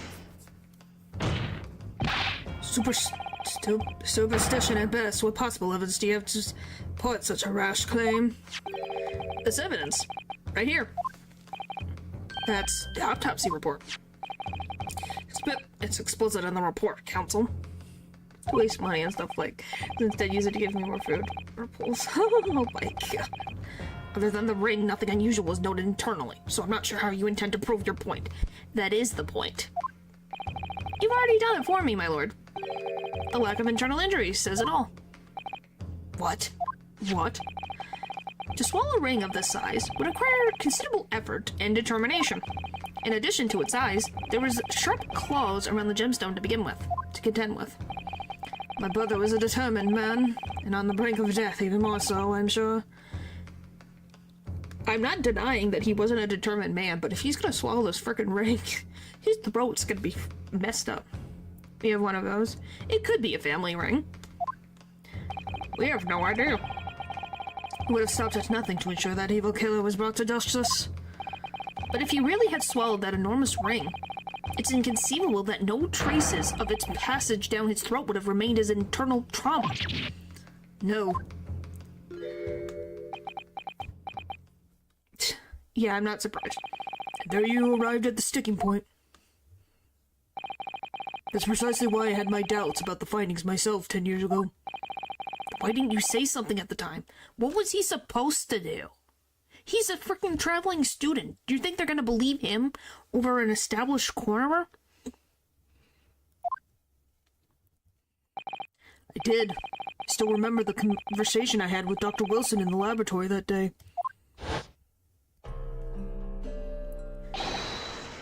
Look at this. Now this very curious thing to find in a man's stomach, wouldn't you say? But isn't that rather peculiar, Dr. Wilson? What's that now, Migatoba? Well, if he swallowed a ring of that size with those sharp metal claws that he has, surely you expect to see damage to the throat and esophagus, tremendous membranes at the very least. Dr. Migatoba, may I remind you that I have vastly more experience than you. I'm terribly sorry. I can think of plenty of ways to explain why no injuries would be seen. Now let's say this. The victim would appear to have ingested the item as evidence to identify his assailant. Go ahead, write it down.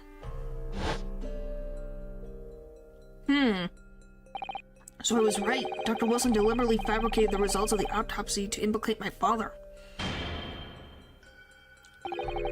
Disappointed, counsel. The argument is nothing more than speculation.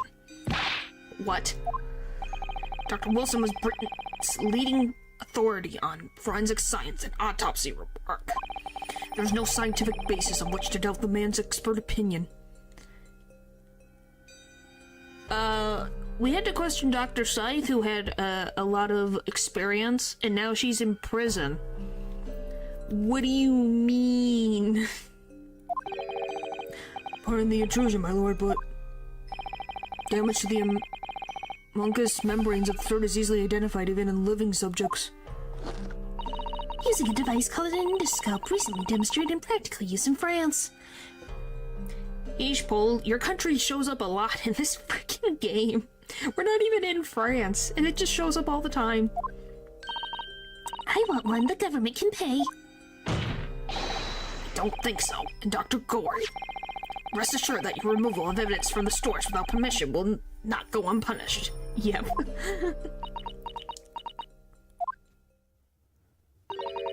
Be open to the dead to find the truth. I beg your pardon? But Mama, she chose to stitch her courses up with all her secrets inside. That's wrong. Woo! We like Dr. Gory. She's right. Dr. Gory. It's looking as though she's chosen to walk a different path to her mama.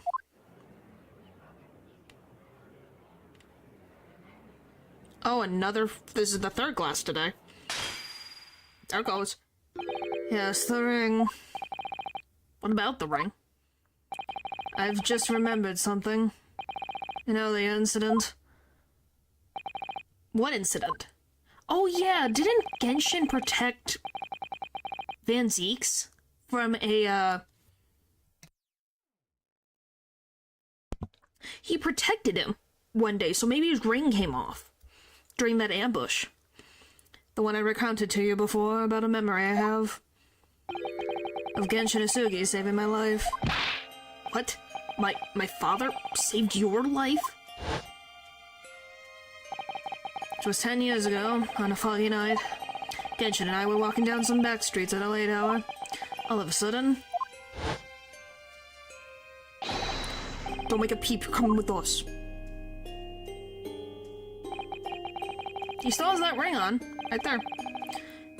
All of our assailants were armed with pistols, their faces obscured by scarves.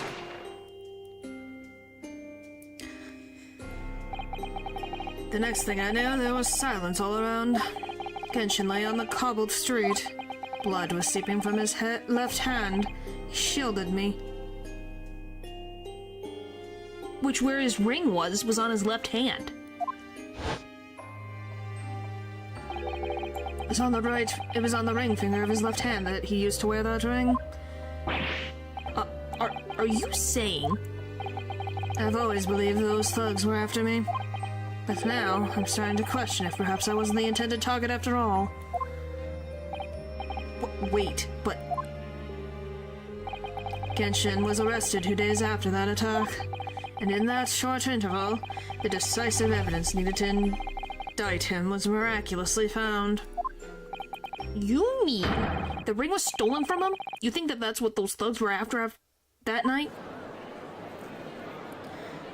It's definitely a possibility. Okay, you need to, like, calm down, Kazuma. You pathetic coward. You expect me to believe that you weren't involved? What do you mean by that? You need to open your eyes, Kazuma. It was you, wasn't it? You're the one who took it. You stole my father's ring. You have no proof, Kazuma.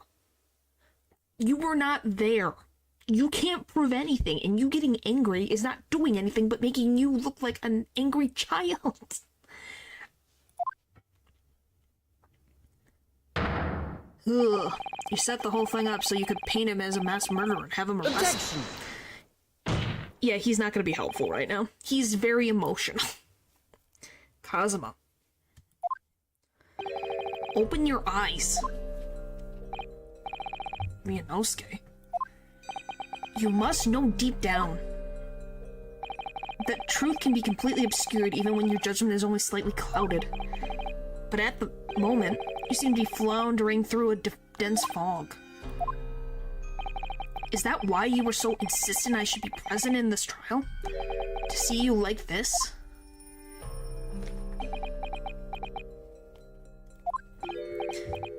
Oh, he's laughing again. This is amusing spectacle. What a grandiose expression on your face as if you're Lady Justice herself. seems you've thoroughly convinced yourself of this alleged fabrication of the autopsy results. So much that you apparently blinded to the blatant contradiction that would be born out of it. What? Though it's extremely hard to believe, let us imagine that this was some misconduct during the autopsy. If that were the case, why would Asugi not have disputed the findings in his trial? Because he was backed into a corner and everyone hated him? Oh. In the closing court hearing 10 years ago, the defendant never once denied the claims against him. Isn't that right, Lord Van Zieks? Yes, that is indeed correct. Upon hearing the verdict of guilty, he merely closed his eyes, quietly accepting the judgment. It's called a skill issue. The actions of a man who had accepted responsibility of his deeds and is resigned to his fate. But then... Oh my, that is very strange. If Mr. Sugi did nothing to oppose the charges against him, then... that would surely mean there was no fabricated evidence.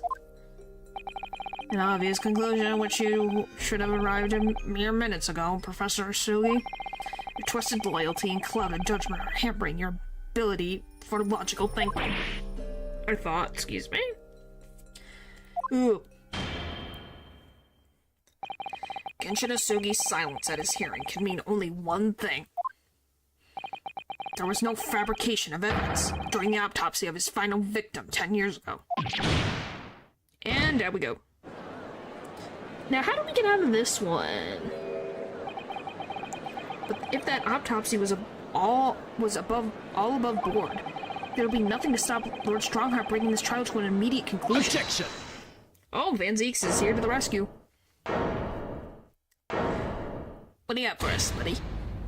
Oh, no, it's Cosmo. Thank you, Ryanosuke. If it wasn't for your frank words just now, this trial may have very well ended prematurely. Cosmo? What's this latest absurdity, Council? My lord, your reasoning is perfectly sound, but for one giant hole. I beg your pardon?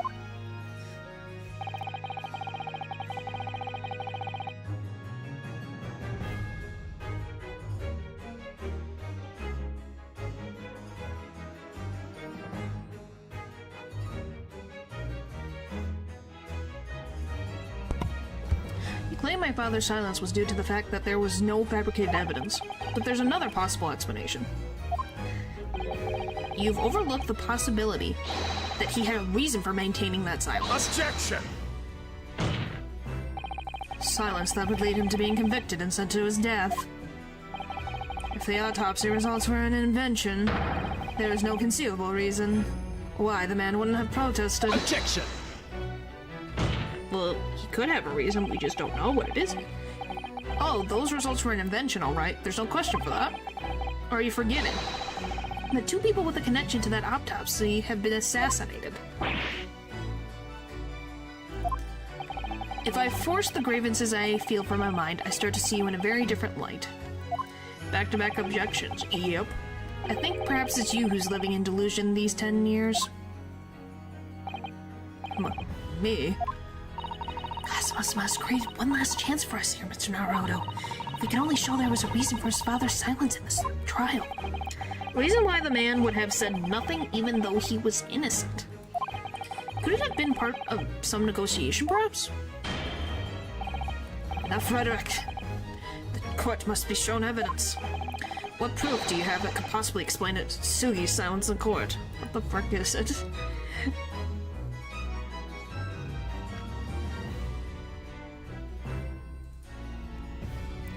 Present.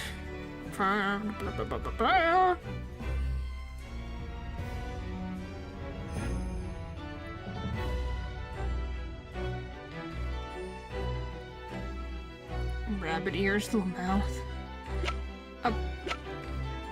Apparently it's this? Because I have no Take clue. that! Apparently it's this. I have the walkthrough here for us because we'd be here all day.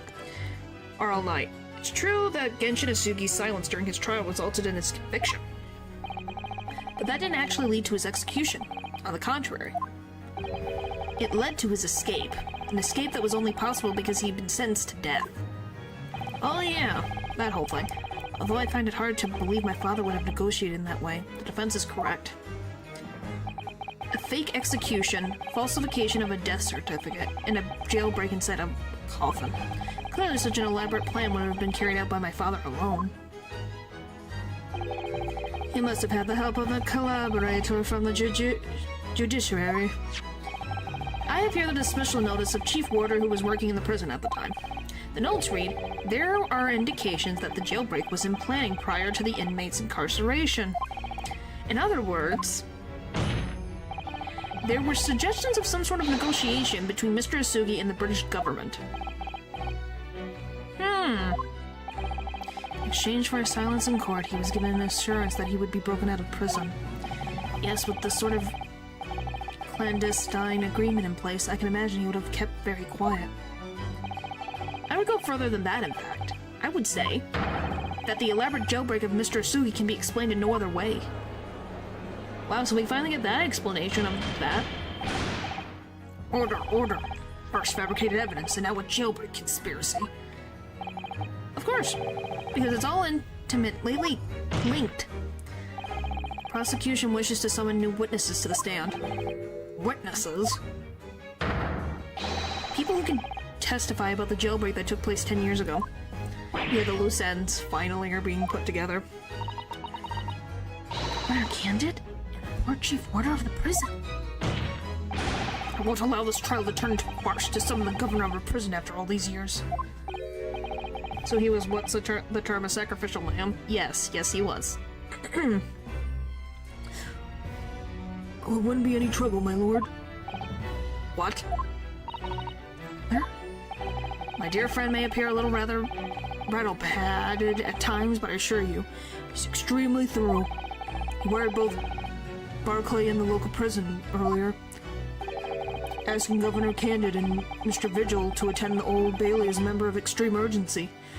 Herlock, you sweetheart. Mr. Shalhoub did that? Are you telling me that? Both men are, unless I'm much mistaken, waiting just outside the courtroom at this very moment. Herlock's a wizard. He's a wizard. This is brilliant. My lord, you must permit this trial to proceed as you declared it at its outset. You promised that we would stop at nothing to uncover the whole truth behind these disturbing findings. Very well. Bring in the witnesses. Make no mistake, I too would like nothing more than to lay this business to rest once and for all. Yeah, we have 1, 2... we're really close to the end. We got like 2 witness statements left. Would the witnesses state their name and occupation for the court, please? I, Barry Candid, Governor of Barclay Prison. Everyone calls me Gossip. I sell jaunty little tidbits of gossip for you. Your other persona, if you don't mind. Oh, I do beg your pardon. Of course.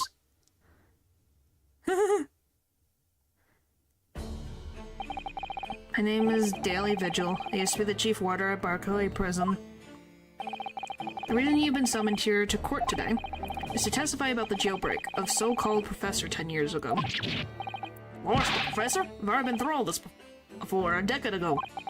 And the conclusion was that there was anything up towards happen. A convict escaped from your prison, Governor. Hardly what you'd call nothing outward. Well... The convict's death certificate was somehow falsified after he was allegedly executed, and he escaped the prison inside his own coffin. A plan of that complexity could have never been carried out without the help of somebody of influence inside the prison. Governor Candid, don't imagine that passage of time will afford you any protection.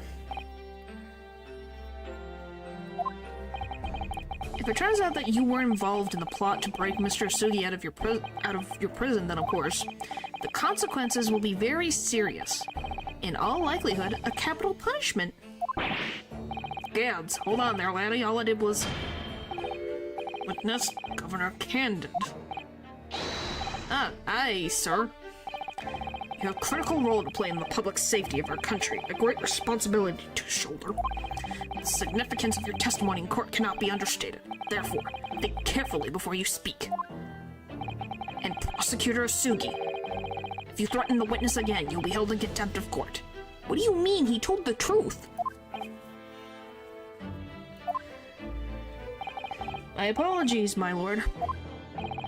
There's no disputing the fact that an intricate jailbreak plot was enacted 10 years ago. Clearly, you were both involved in some way. So you will testify before the court now and explain exactly what took place. Very well, let the witnesses give their formal testimony. Tell the court everything you know of the plot to break Asugi out of Barclay 10 years ago. Alright, let's see.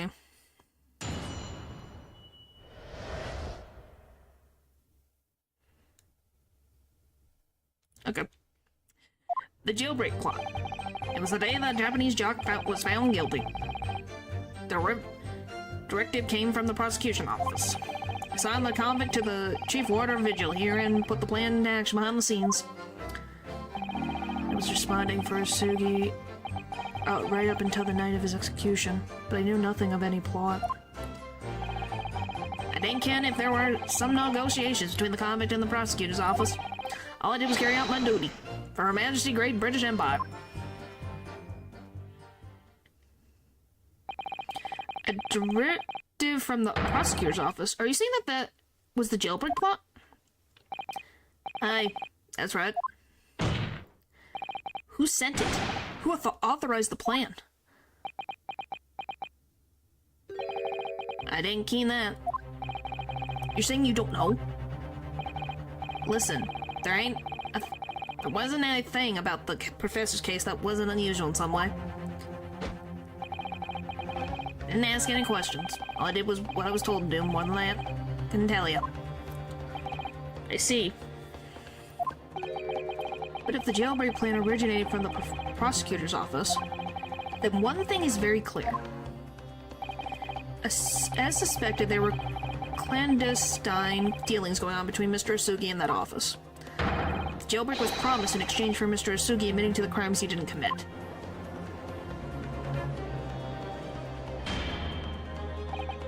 That, counsel, is nothing more than speculation on your part. So, let me ask the defense. Oh, yes, my lord? I fail to see how these witnesses have any more pertinent information here. But is there any special name for the rings you got when you married? You just call them engagement rings. Do you mean that in the U.S.? In the U.S., there are... Well, that depends. Oh, when you marry... So there are engagement rings and then wedding rings. If someone's in a relationship for a long time, some people get promise rings, which aren't engagement rings, but they're, like, promising to each other. That's the only ones I know about. But yes, promise rings are ones if someone's in a relationship for a long time and want to show in the English language. Well, promise rings is not for everybody. It depends on the relationship. Like, if humans are together in the US for a very long time, sometimes they might get promise rings to be like, they're promised to each other, they're in a committed relationship. Engagement ring is, as you would expect, is promising to marry someone. Depending on how rich you are, too. Yeah. We call them Sinkas alliances when it's an engagement ring. Well, that's cool. But yeah, then you have the engagement ring, which most people do the engagement ring and then the wedding ring. And sometimes, and this might surprise you, or maybe not, some anniversaries, some couples get like another ring after a certain amount of years together as a present. So yeah, well, I think it's definitely the same. Interesting. You intend to assert your right to cross-examination. Yes, I do. Absolutely, I have no intention of squandering a single opportunity, my lord. Seems all you Japanese are fiercely tenacious. Haha, amusing. Yep.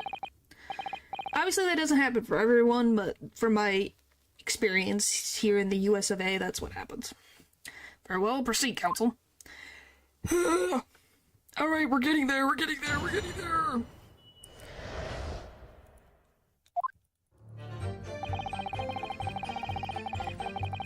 Come on.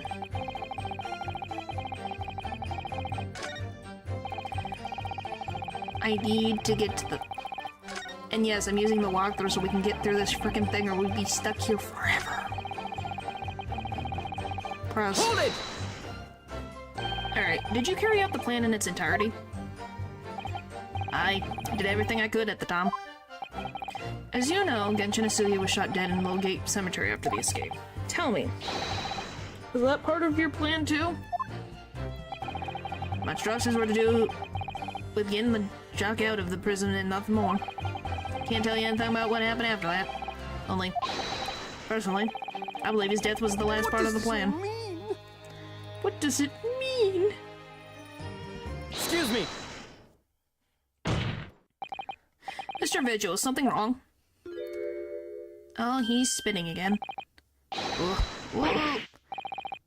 Yes, sir, what can I do for you, sir? He's saluting now. What is it, some sort of Barclay convention? I guess. What Governor Candid was just saying seemed to upset you. Did it bring something to mind, perhaps? For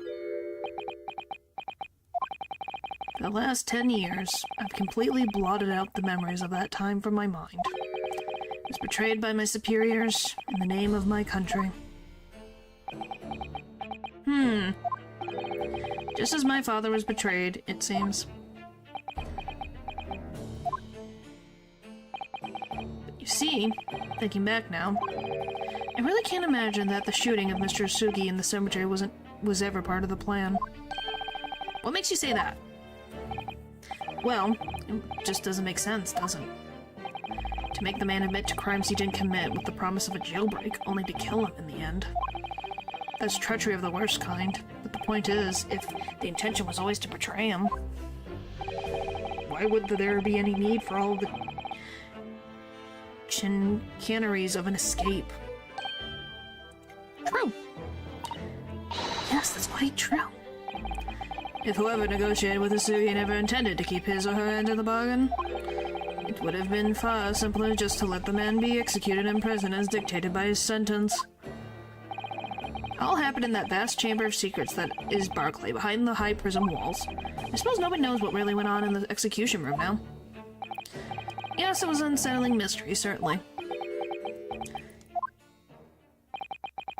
Truth be told, there is a wee matter that never quite made sense to me. If you believe there was some kind of negotiation behind the jailbreak between Asugi and the body at the top, it doesn't quite add up, does it? Governor Candid, I must insist that you explain these doubts that you have by amending your formal testimony. Yeah, it's aye. Go on then.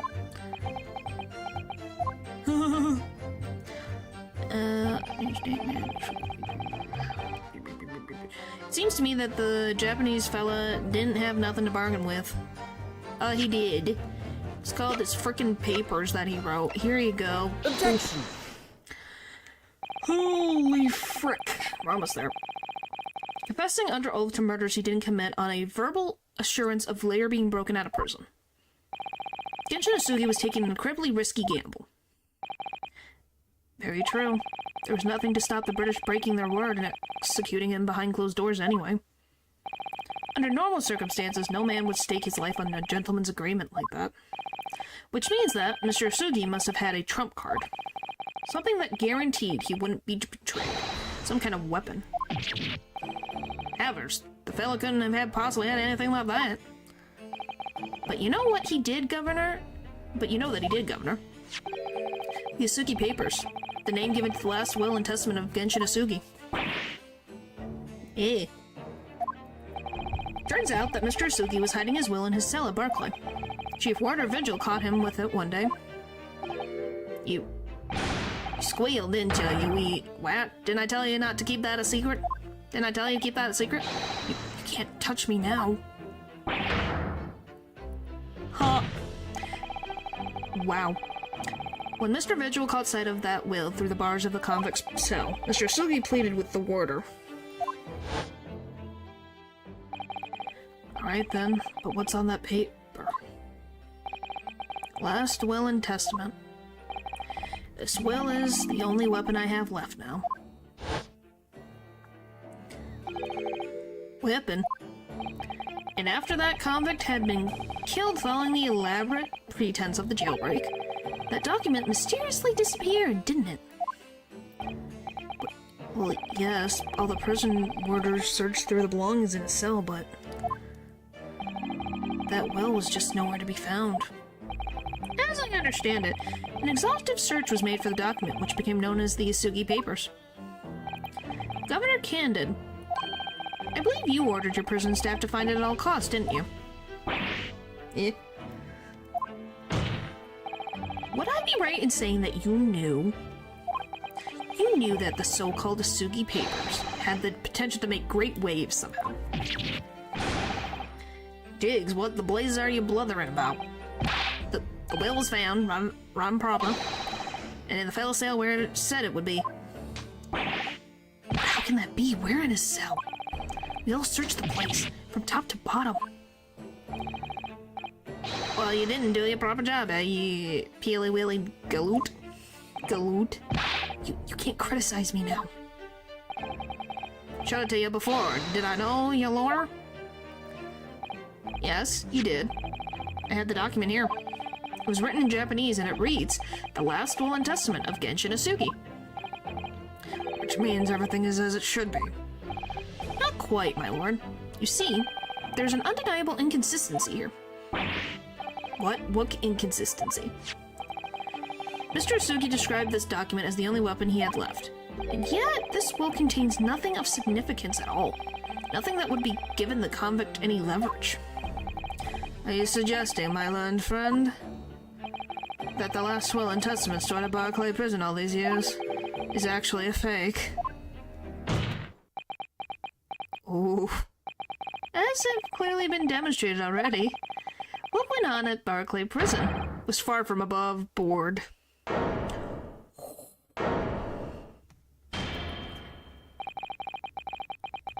The last vilification by the defense was affronted to the entire British legal system. This absurd notion of a weapon is something for which we have only the former chief warder's word.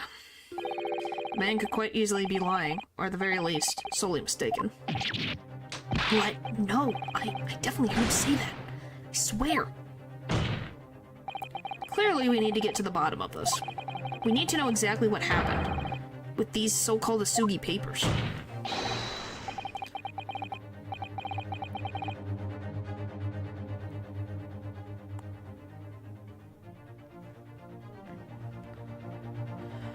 Are you guys ready for this? Waste of time, if the will was fake, where's the real document? Objection! Are you guys ready for the big surprise? I'm not ready. Nope, you're not ready?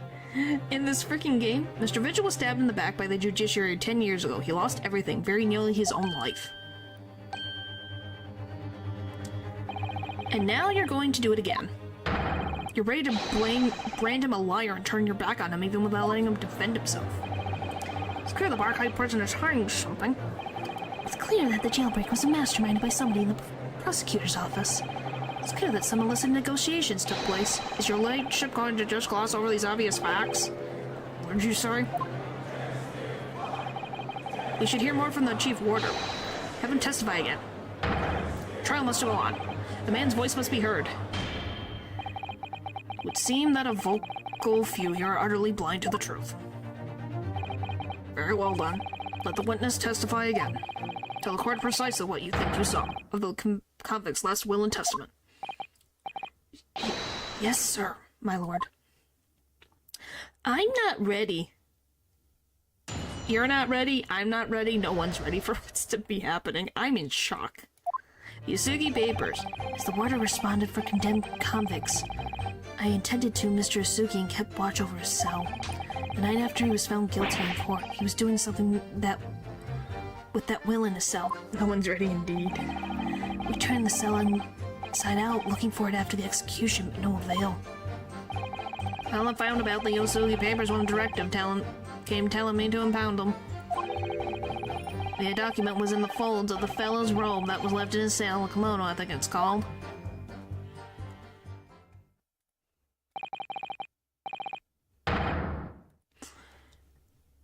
In his kimono? That's a lie. We searched every inch of the man's cell. We looked through all his clothes. It can't be true. Were you no satisfied with me calling me a liar once, you... There's nothing you can do about it now. You don't have any hold over me anymore. Other than your hold to take on my gravel, of course. Is that what you're going to do? Is it? What the frick? He's a brave little man. It's not about the on the wax thing, is it? No, it's not, actually. What is this going? Are you going to give me a good shake again? Or are you too scared?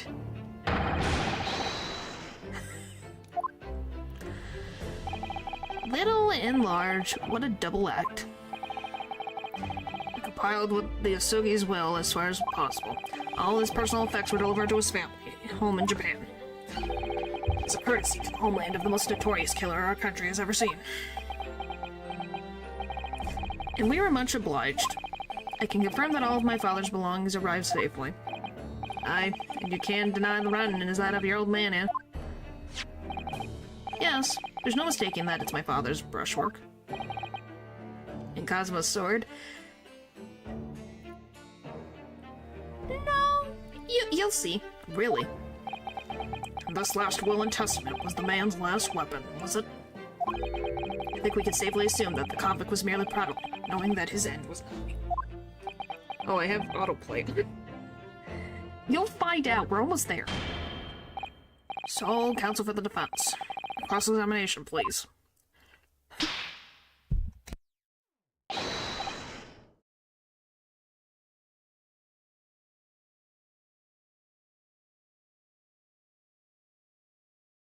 Yes, my lord.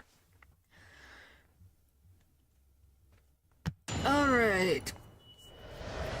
Let's get to the frickin' fifth statement, because they really want the fifth statement in this frickin' game. Go, go, go, go, go, go. I want to be done. Please. I enjoy these characters, but this needs to end.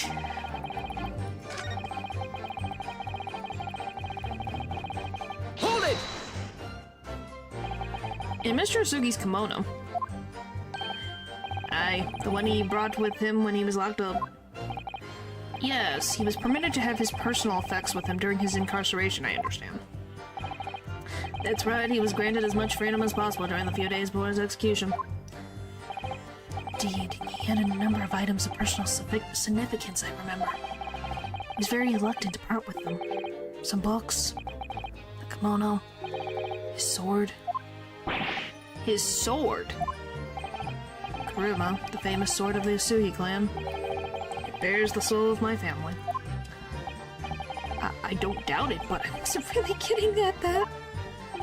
Forget being the soul of the clan, could the man have had a more obvious weapon? Have some respect, Ryunosuke. Respectful silence?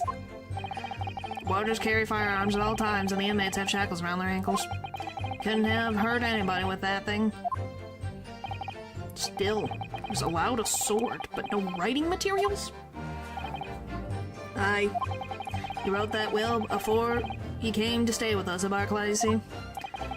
Shimigatobo was asked to bring the necessary Japanese writing implements to the prosecutor's office. A scissori ink, stone, black sesame ink, and some hanshi rice paper, no doubt. I was present when he wrote it, but I'm sorry to say, the letter just looked like scribbling mess of jet black witherworms to me. Well, obviously, if you can't speak Japanese or nor read it, it's not gonna look like anything. Are you feeling faint, Mr. Vigil? Mr. Vigil. Sir, it was Scarlet, sir.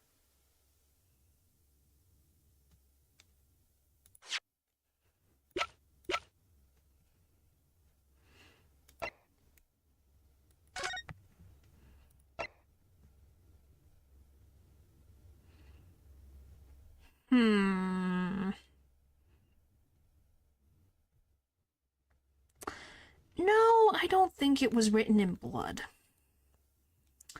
I think someone had it in their hands at some point in time when it was brand new.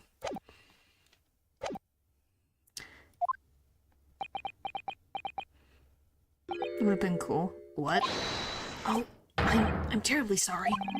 I didn't mean to blur it out like that.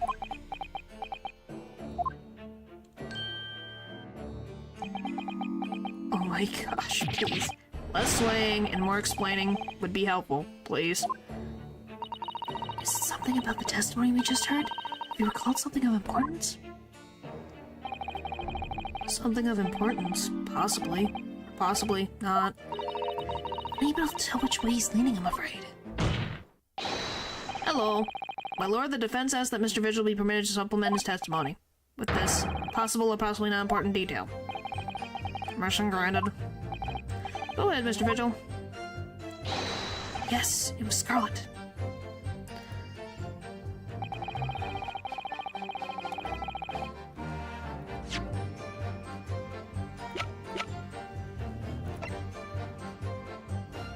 Yep, that's him.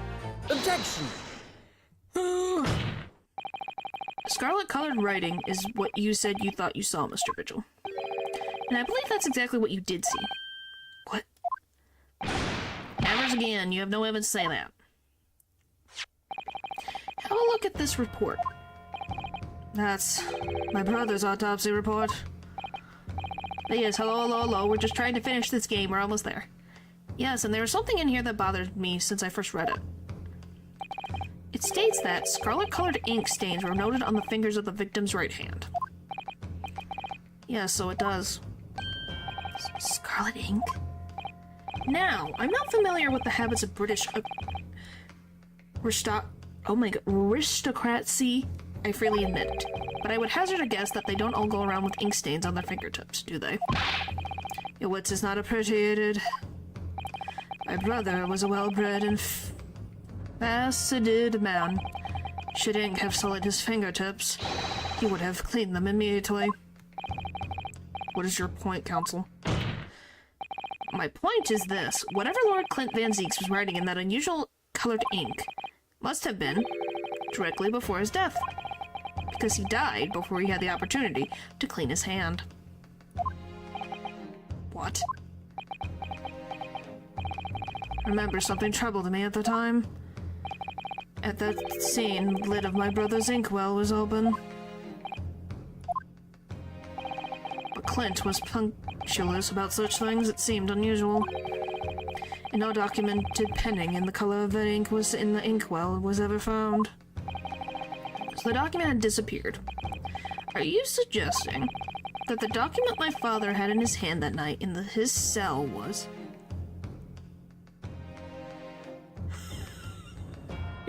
telling me it's freaking Clint's writing? Japanese. Holy frick.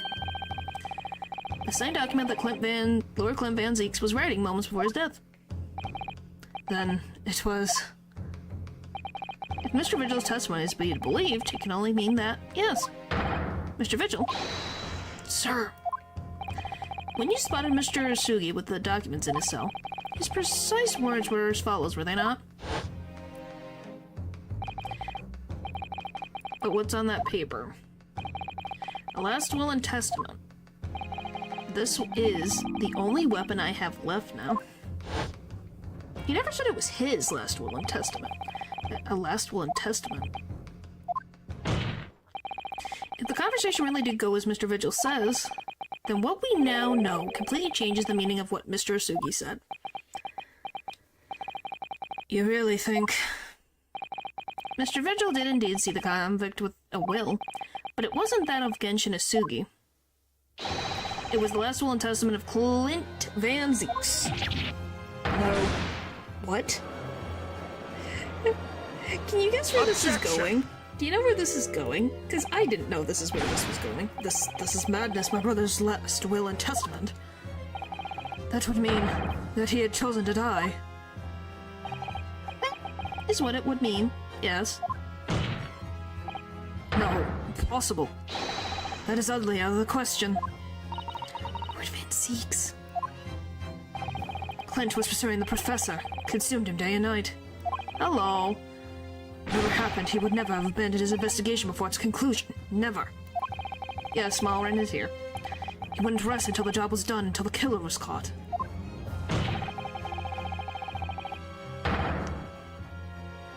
What do you think, Val? What do you think? The idea he would willingly accept his own death, it's obscene. Objection! And yet we can be sure that he was writing his will moments before his death. Becomes a staple of his dreams, yep. Yeah, what do you think? And the docket, and that Genshin Isugi came to be in possession of that document. So what could the will possibly have contained? Clearly something that couldn't be made public under any circumstances whatsoever. Because armed with that document, my father was able to negotiate with the judiciary for his life.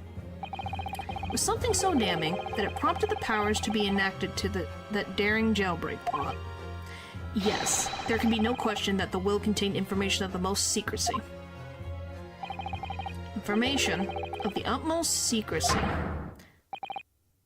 Ah, no, it couldn't be.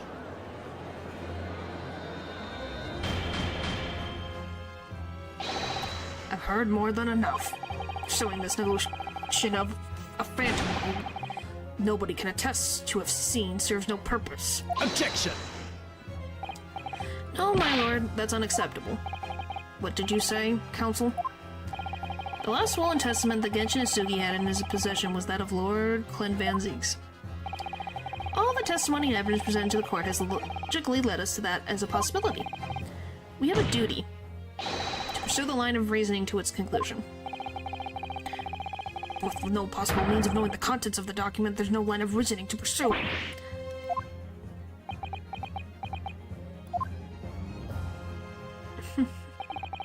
A reason why Lord Clint Van Zieks, a man of high noble standing, would have chosen death. Information so secret, people in the judiciary would be willing to negotiate the jailbreak of a condemned killer. The only explanation that fits those facts is an unthinkable truth that absolutely turns everything on its head.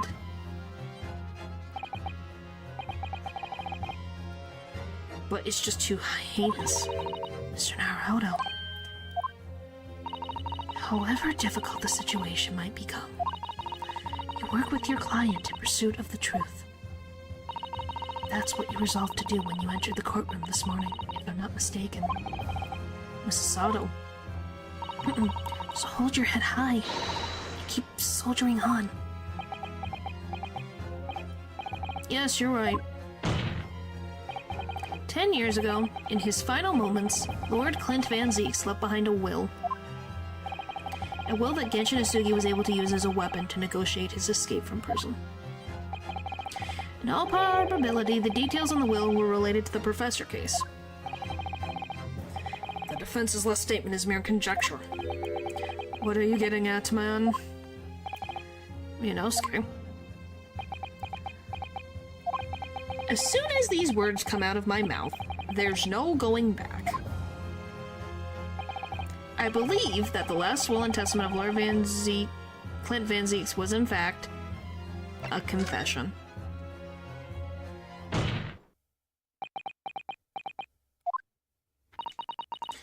can do this, Mr. Naruto.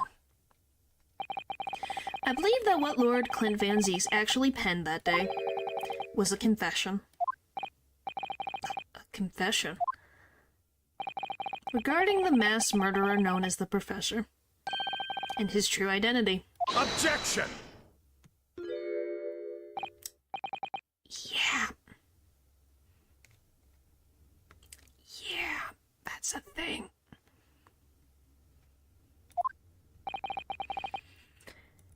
Did you guys expect that? Because I certainly did not. Enough, counsel. What are you saying? Do you even realize?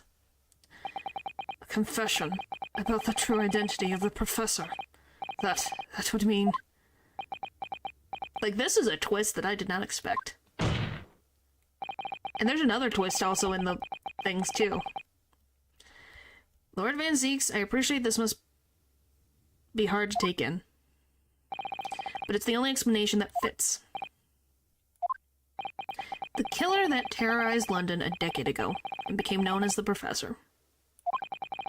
The man believed to have murdered 5 members of the aristocracy. Wasn't Genshin Asugi at all. No, you can't be suggesting. It was in fact the man believed to have been the 5th victim. Lord Clint Van Zieks himself.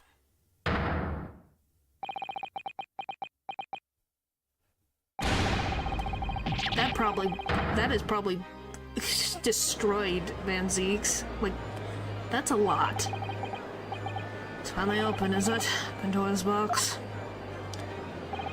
The great Van Zieks family, they've been thoroughbreds of the British judiciary for years, and Lord Clint Van Zieks, he was a paragon of justice in the capital. But he was actually a mass murderer, a perpetrator of atrocities of the vilest nature. If the general public ever found out, law and order in this country would be finished. My brother. This is too awful. Poor Lord Van Zieks.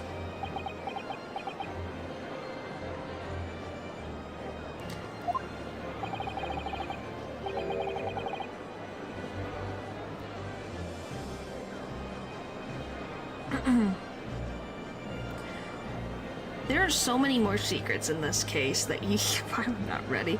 I wonder though, did he never suspect? Mr. Naruto. Lord Brooke Van Zieks is a brilliant prosecutor. Is it conceivable that he didn't realize what his older brother really was? Well, how could you? That's a lot to ask. Okay, guys. My voice. It's not like, do we have time technically? I have no voice left.